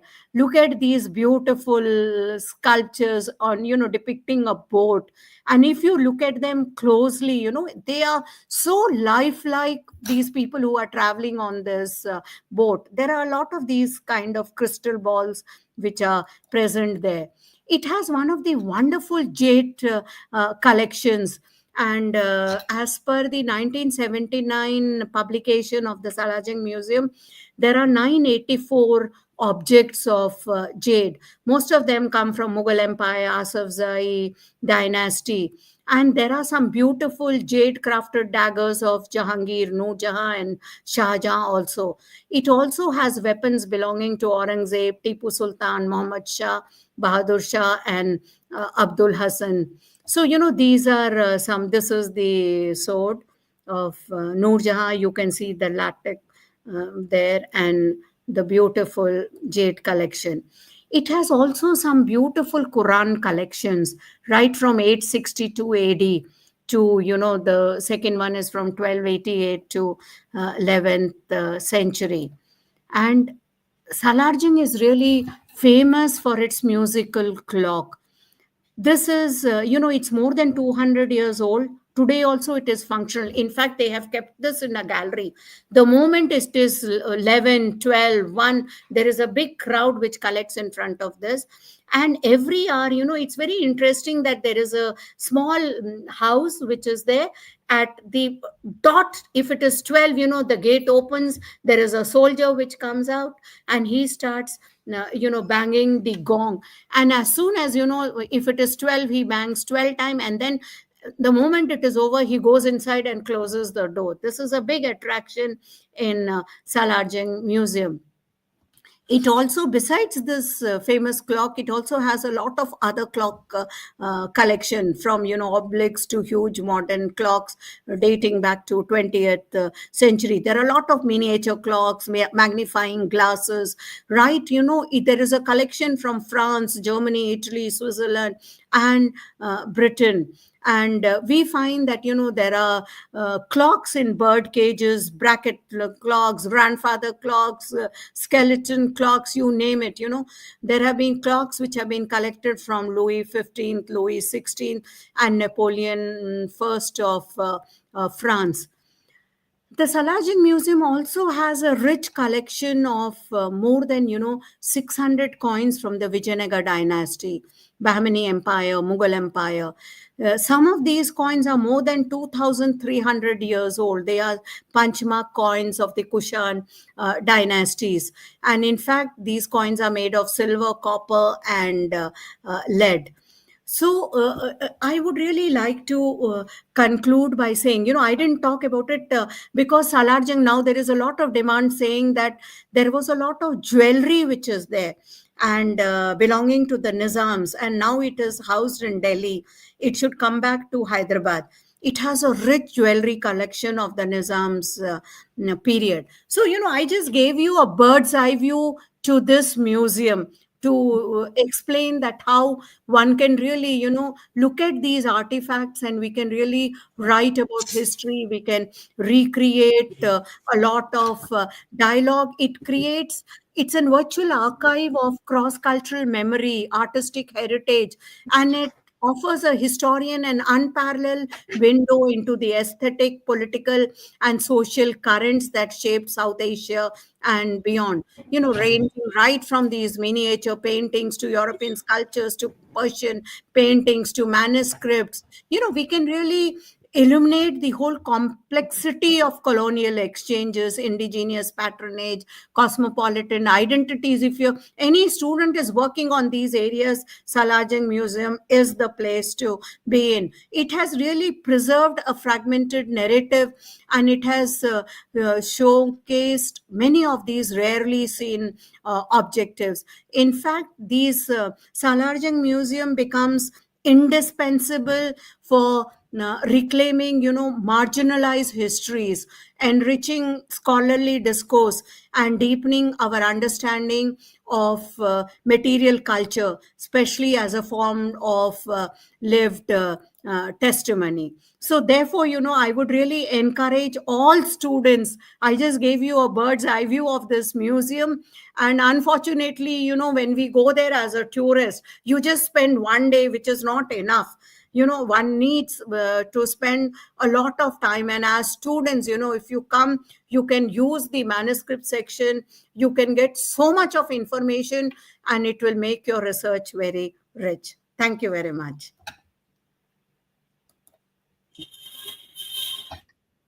Thank you so much, Professor Pande, for highlighting the enduring relevance of the Salar Jung Museum in enriching our understanding of history. Now, since all the speakers have spoken, we have received several questions from our audience. So let's now move on to the Q&A session. Manali and I will take turns in posing the question. Would you like to read out the first question, Manali? Certainly. So this is a question from Nandan sir, and it is addressed to Jeya ji. In Singapore, a fascinating country, how is the scenario in the context of environmental sustainability? Well, thank you for the question. Where Singapore is concerned, right from independence, our focus has been on sustainability. Our first Prime Minister, Lee Kuan Yew, made sure that we were a city in a garden. And you'll find that it was government policy that the streets were always tree-lined and that there were many parks. And from there, because we are a pragmatic people, we see the benefit of those things because it's a small island. You've got now more than 6 million people there. You need to make it livable, and greenery becomes critical. In fact, all our trees are actually serialized numbered. We actually number our trees, and you're not allowed to cut down the trees. Now, going from there, sustainability goes both in terms of our water supply. We dammed all our rivers, and we also recycle wastewater, and that's one way that we recycle. Thirdly, in terms of landfills, we don't have a landfill in Singapore Island itself. What we do is we create from another island outside of Singapore, we have a incinerated landfill, and we've done such a good job in terms of ecology that it's led to the growth of a mangrove forest. And so it is ecologically sound to the point that mangrove forests have been replanted and are thriving and are sustainable. And there is tremendous amount of government focus on hotels and the tourism industry and the heritage industry to look at sustainability because of the fact that in the future, you may end up paying a carbon tax. So in all government policies, there is a continuous focus on recycling and reuse and cutting down on combustion engines, because we are looking at the impact it has on us financially, economically, as well as in terms of living environment. So it's a country that's very attuned to the issue of environmental sustainability. Thank you, sir. Reena ji, will you do the honors? Yes, I'll take the next question. It is by Naresh Haji. Do your museums have any orientation program for politicians? Because ultimately they have to understand problems of museum and helping in time. So what's your take on this? This one is also directed to Jeya ji. Oh, okay. The Singapore is a very stable, politically stable country. We've had one political party in charge, and so you know how the system works, and it wins elections in a democratic process. And we find, and we have a ministry that focuses on museums. It's called the MCCY, Ministry of Culture, Community, and Youth, and sports. And what it does, because you have a minister in charge and he's got several junior ministers who are responsible for different sectors, they make it a point to visit museums. And we, as museum directors, make it a point to become familiar with them. What has been established is a museum round table by the National Heritage Board where all the museums can actually meet. But you get very often townhouse meetings with the ministers where the ministers outline policies and you get an opportunity to ask questions. And they take questions very seriously because there is a natural follow-up from the questions being asked in an open forum to people then writing back to you and saying, asking you more questions about the issues you raise and then coming back with a comprehensive reply. That's what I've experienced so far. So our ministers are actually very well in tune with what is going on in terms of the museum scene in Singapore. My complaint would be that the Ministry of Museum, the Ministry of Culture, tends to prioritize art over heritage sites, in my opinion. And I've actually complained about that and said that there should also be an equal focus on heritage compared to just the arts. But on the whole, I think because the ministers are very involved in the various projects and heritage sites in Singapore, we don't have a difficulty of access. We're not a large country like India, where you can't be in all corners of the country. If you were to travel from north to south Singapore, you could do it within 45 minutes. That's how small we are, although we punch above our weight. Thank you. Thank you very much, sir. Thank you so much. So I was thinking, Manali, because because the Professor Rekha Pande has worked quite a lot with a lot of government-run museums. So maybe she can add some words on this question. Absolutely. Ma'am, you have to unmute yourself. Unfortunately, politics being what it is, they hardly have time for museums and art.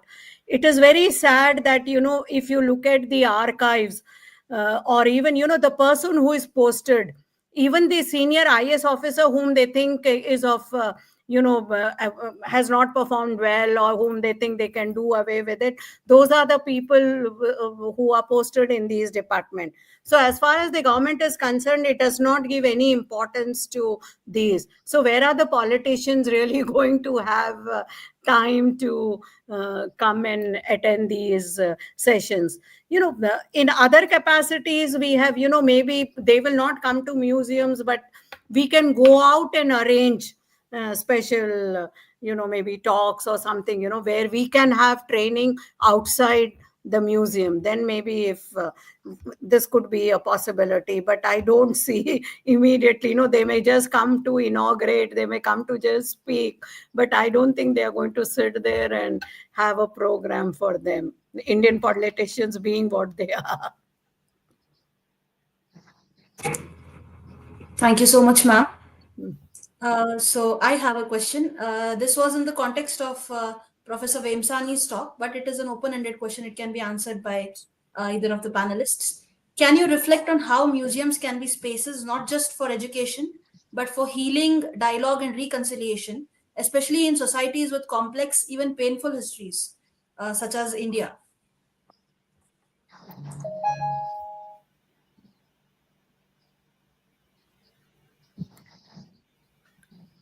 Can I answer? Yeah. Sure, ma'am. See, Manali, maybe if there is a museum of partition, we have undergone so much of agony during partition.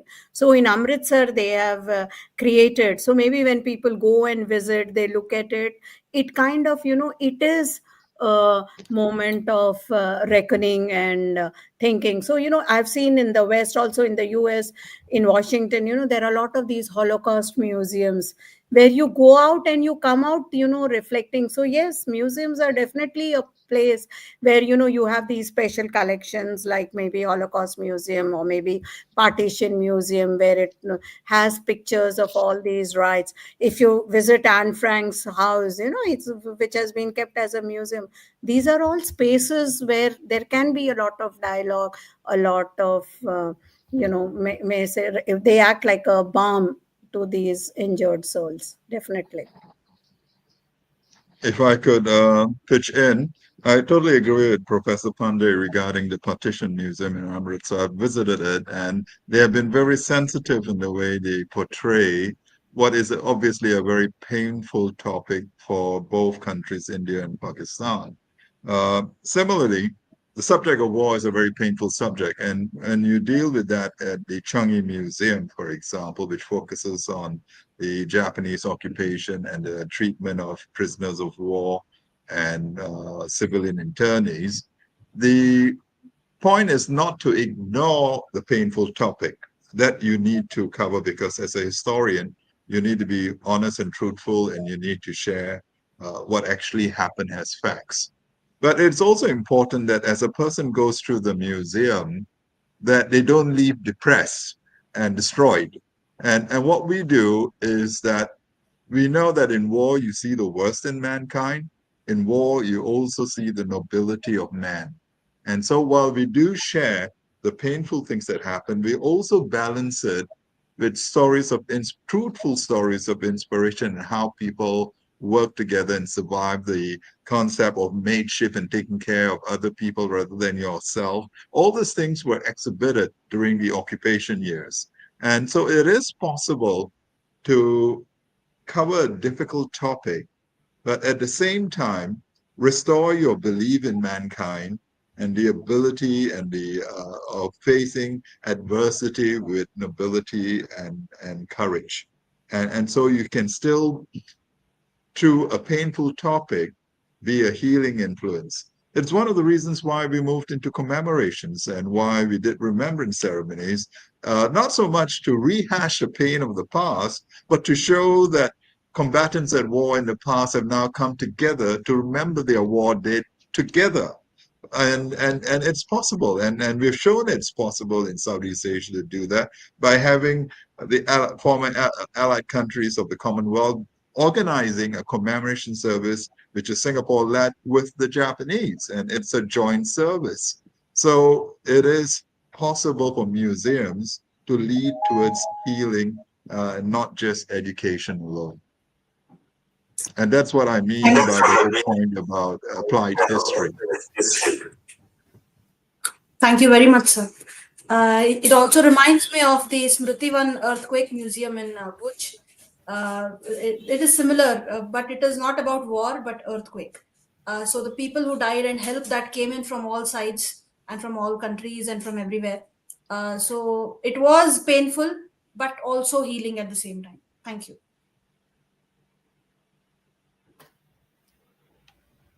Thank you so much. The next question is from Sanitya Das.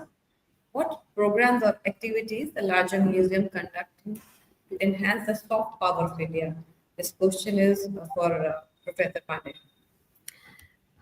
Yeah, if you look at the, Salar Jung Museum, one, it reaches out to a large number of schools and colleges. I still, there were lots of these workshops which is conduct on preserving these paintings. How do you preserve these paintings? And we ourselves were part of 2-3 of these kinds of workshops. It also reaches out to a large number of school children in different schools where they have a program. So, it acts in two ways. One, you are not only visiting the museum, but the museum also reaches out to you. It tells a lot about these. Though, of course, this is something which is very limited. It needs to further extend itself. But yes, there has been a lot of, connection with students, both at schools, at college level, at the university level. Definitely it is there. Thank you. Thank you very much, ma'am. So the next question is also from me. What, according to you, this is also for all the panelists, makes a museum successful? Is it footfall, emotional impact, educational value, digital reach, or something else entirely?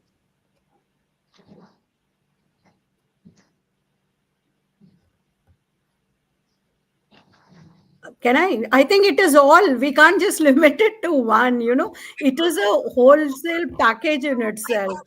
All of us go and we take whatever we want from that museum. No, so it cannot be that, you cannot categorize it. But what is important is we need programs where, like I said, museums also have to reach out to students. If they come and talk to them, create their curiosity, then, students can come back, have a look at it. So definitely it's not just in one area, but it encompasses a lot of these things. Definitely. I totally agree with Professor Pandey that it's a combination of factors, but I would in some ways prioritize what those factors are. First and foremost, the museums are the standard bearers of a society. You must be able to stand up to intellectual and academic scrutiny, and your work should be based on the highest academic rigors and standards that can be applied so that no one ever questions the narrative and the information you share. And that is important. And you are, in essence, the provider of knowledge, critical knowledge. And it is, and I have a little saying, from knowledge comes understanding, from understanding comes appreciation in whatever topic you deal with. And if you don't provide the proper knowledge, you will never get the proper understanding and the proper appreciation that would flow from that. One is that. Two is that you need to ensure that you are accessible from the youngest person to the oldest person. You need to be relevant and remain relevant. And you must be able to, and there's no point having a great museum, but no one visits. So you must be able to attune your marketing and your media, and you must be able to create the programs that create the footfall inflow that's necessary, because keeping the knowledge to yourself is going to be a waste of time. That's not what you build a museum for. You build a museum so that it could have an impact on community and society. So a combination of things that, as Professor Pandey said, but I would rank it in terms of what is critical to make it successful. Thank you. Thank you, sir. Thank you. Right. Next question is from Mayur Parekh. Is this museum intellectual property secured? Are you talking of any particular museum? I think maybe it's Salar Jung, probably. Yes, it was posted during Rekha ma'am's speech. See, when the whole museum, I'm not sure where you can have, but maybe yes, if there are manuscripts, there are books, it would have been there. I'm really not clear on this. I'll have to find out. Thank you, ma'am. Thank you. So the next question by Indrajit Bhattacharya ji. Does Salar Jung Museum also provide publication on their collections?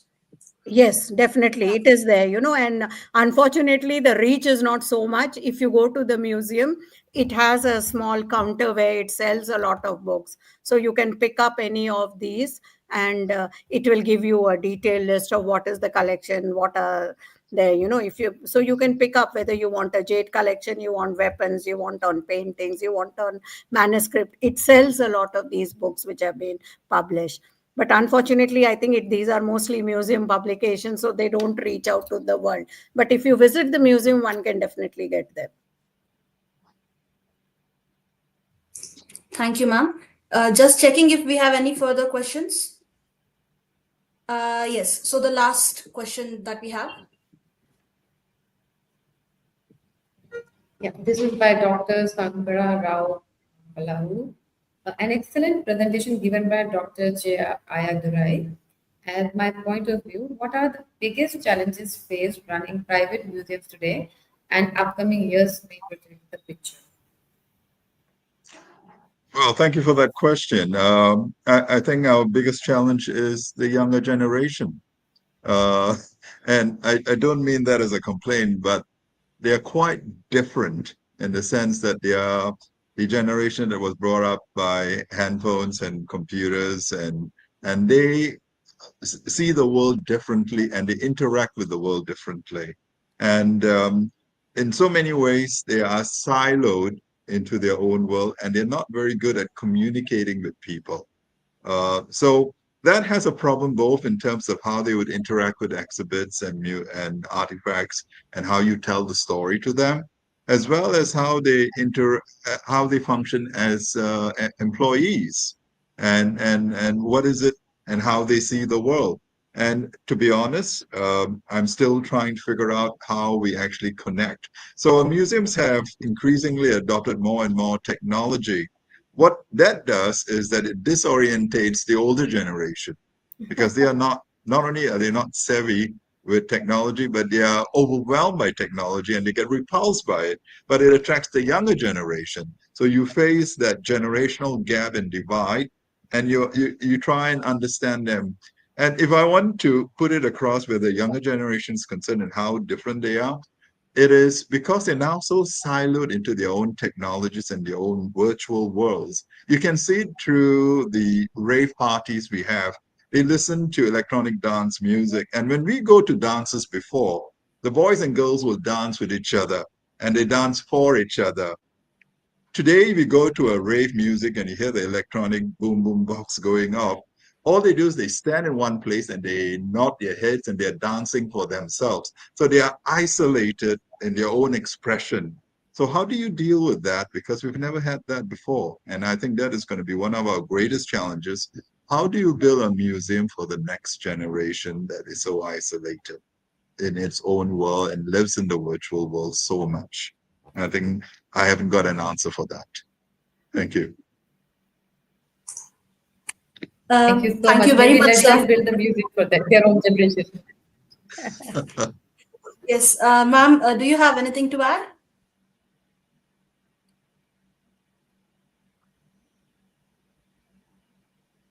Professor Pande?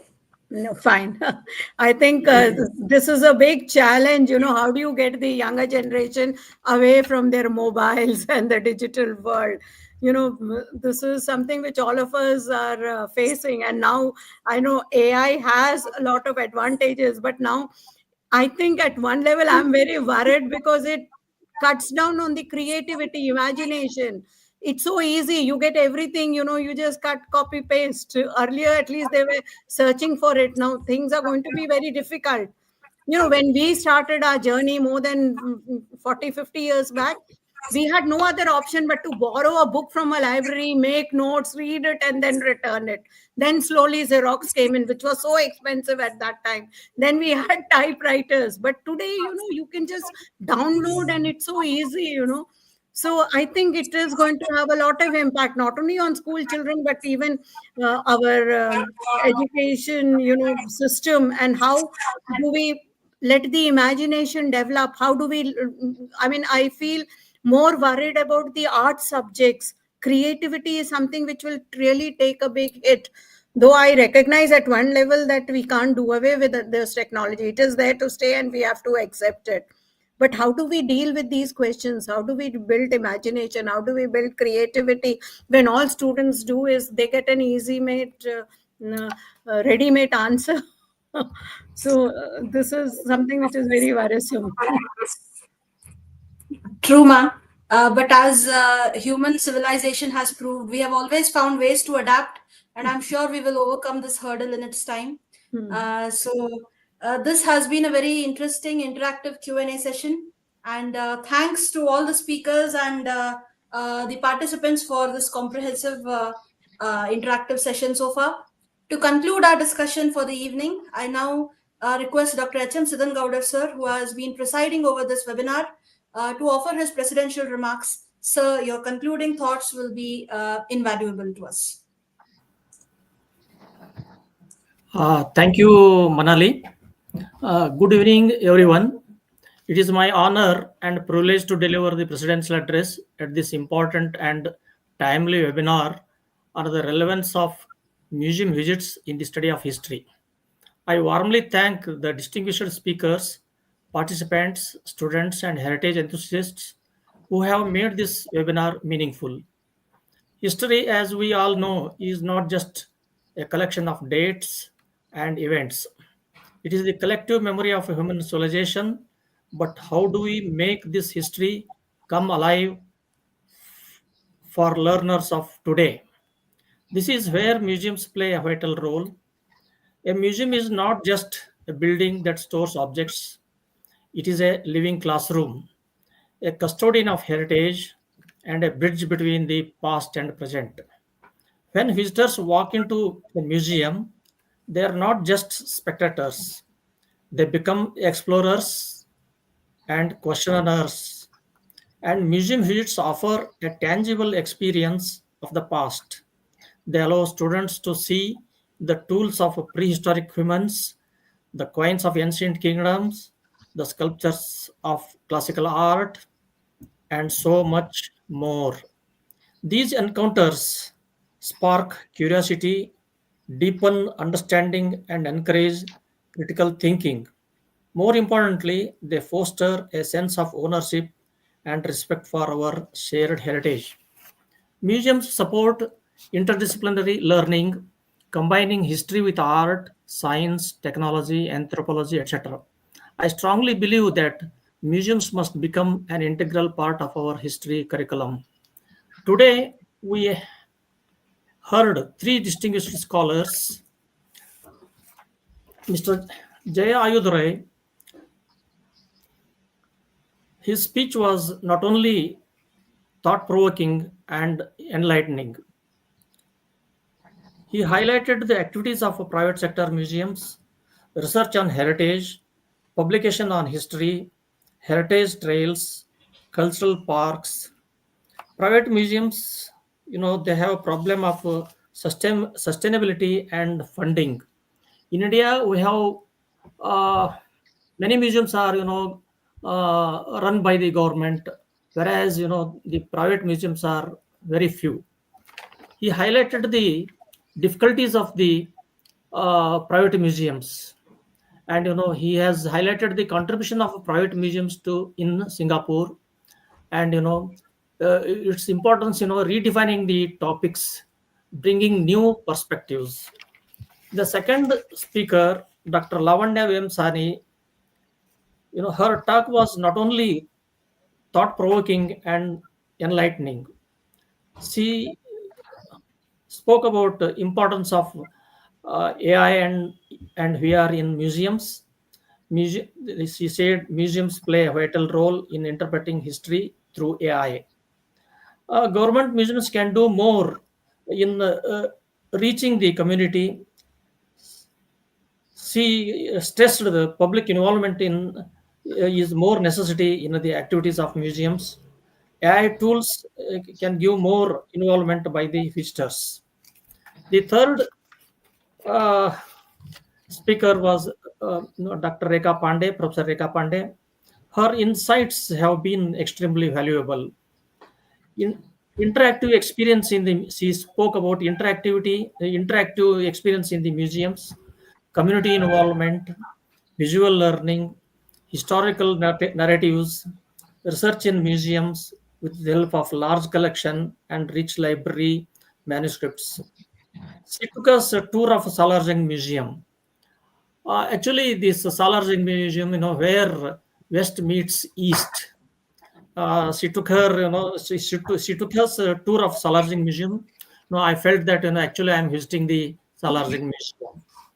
I am confident that today's discussion will generate valuable insights and practical suggestions to strengthen the bond between historical study and museum engagement. Thank you all once again for your participation. I thank the organizers for giving this opportunity to share my views. My special thanks to Mrs. Manali Momaya, Nidhi Katti, Aswin Panchal, Reena Diwan, Dr. Jahangir Hussain, and others. It is well planned webinar. Thank you. Thank you all. Thank you very much. Manali, can I say one thing? We need Sure, to sure. really thank Jeya Ayadurai. I was looking at the time in Singapore. Now it's 1, and it's hats off to you for staying with us. You must thank him. He needs extra thanking. Absolutely, absolutely, ma'am. Well, thank you It very is. much. Thank you for your commitment and for And your for sharing your time with us. Thank you so much. and Thank you for looking the so fresh organizers still and the at 1 speakers. year. Yeah. Thank you, Dr. Siddhangara, for your inspiring words. Before we conclude, we have a special moment to celebrate. Today marks the 9th birthday anniversary of Museovision. It's a wonderful milestone for us, and we are incredibly grateful for all the support we have received over the years. To commemorate this special day, we have a short video piece. Manali, will you please play it? Absolutely. Here it is.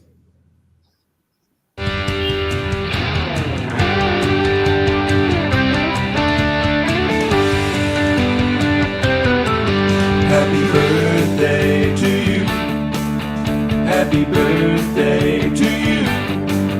Happy birthday, 'cause you're awesome. Happy birthday to you.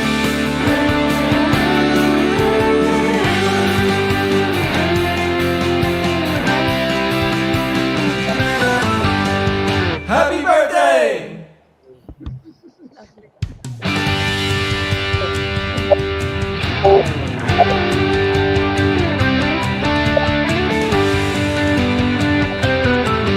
Happy birthday. Thank you, everyone, for being a part of our journey. We look forward to many more years of promoting museology and history. And over to you, Monal. Indeed, what a wonderful way of celebrating the birth anniversary of Museovision with this wonderful webinar and the happy birthday song, of course. Before I invite Mr. Nandan Shastri ji to propose a vote of thanks, I would like to make two announcements. One, I have shared the link for the feedback form in the comment section. So those who want to share your honest feedback with us, we are very thankful to you for joining and participating. But we also would like to improve ourselves and to add things that we might have missed this time. So please give us your valuable feedback. Second thing is about the participation certificates. We will be issuing the participation certificates after the end of the webinar. It may take up to 7 days. So because we have had over 360 registrations, so it will take us a week to get to you. So please wait for the certificates patiently. Now over to you, Nandan.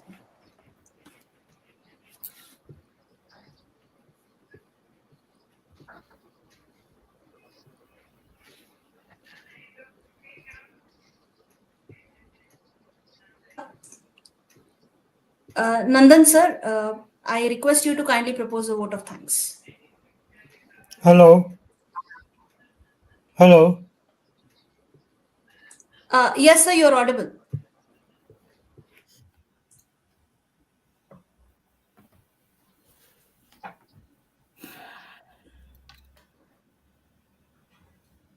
Sir, we can hear you.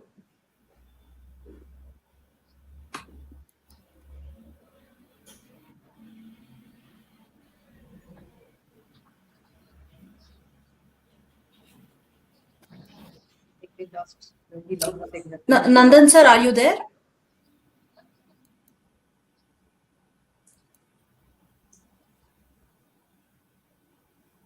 I think he will be joining us back in a minute. Just a second.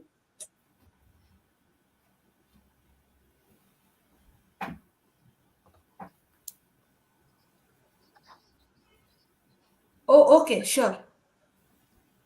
Yes. Sorry, Nandan sir is facing some technical issues. So I would like to propose a vote of thanks. I am not prepared for this, but I'm hoping to do justice to this. So first of all, I would like to thank all three of our panelists, Mr. Jeya Ayadurai, Professor Lavanya Vemsani, and Professor Rekha Pande for giving us this. So one second, Nandan sir is here. Sir, can you do it now? Both Yes. Indian Forces chapter of Museovision and the History Enthusiast group have today, under the joint auspices, organized a very successful webinar. I thank first and foremost three distinguished panel speakers, Professor Lavanya Vemsani of USA, Professor Rekha Pande from India, and Mr. Jeya Ayadurai from Singapore for choosing very excellent sub-themes of their talk and for enlightening us. They have played also very important role in Q&A. Mr. Jahangir from Bangladesh and Ms. Manali have worked hand in hand as coordinator and joint coordinator uh, respectively uh, ever since February 2025 for preparation of the webinar. As the honorary president of the History Enthusiast Group, I thank both Manali and Nidhi for providing YouTube link and StreamYard link for today's webinar. I express my deep sense of gratitude to Dr. H.M. Siddhanagowda for his presidential remarks and for also approving in the meeting of core committee of Museovision the theme of today's webinar.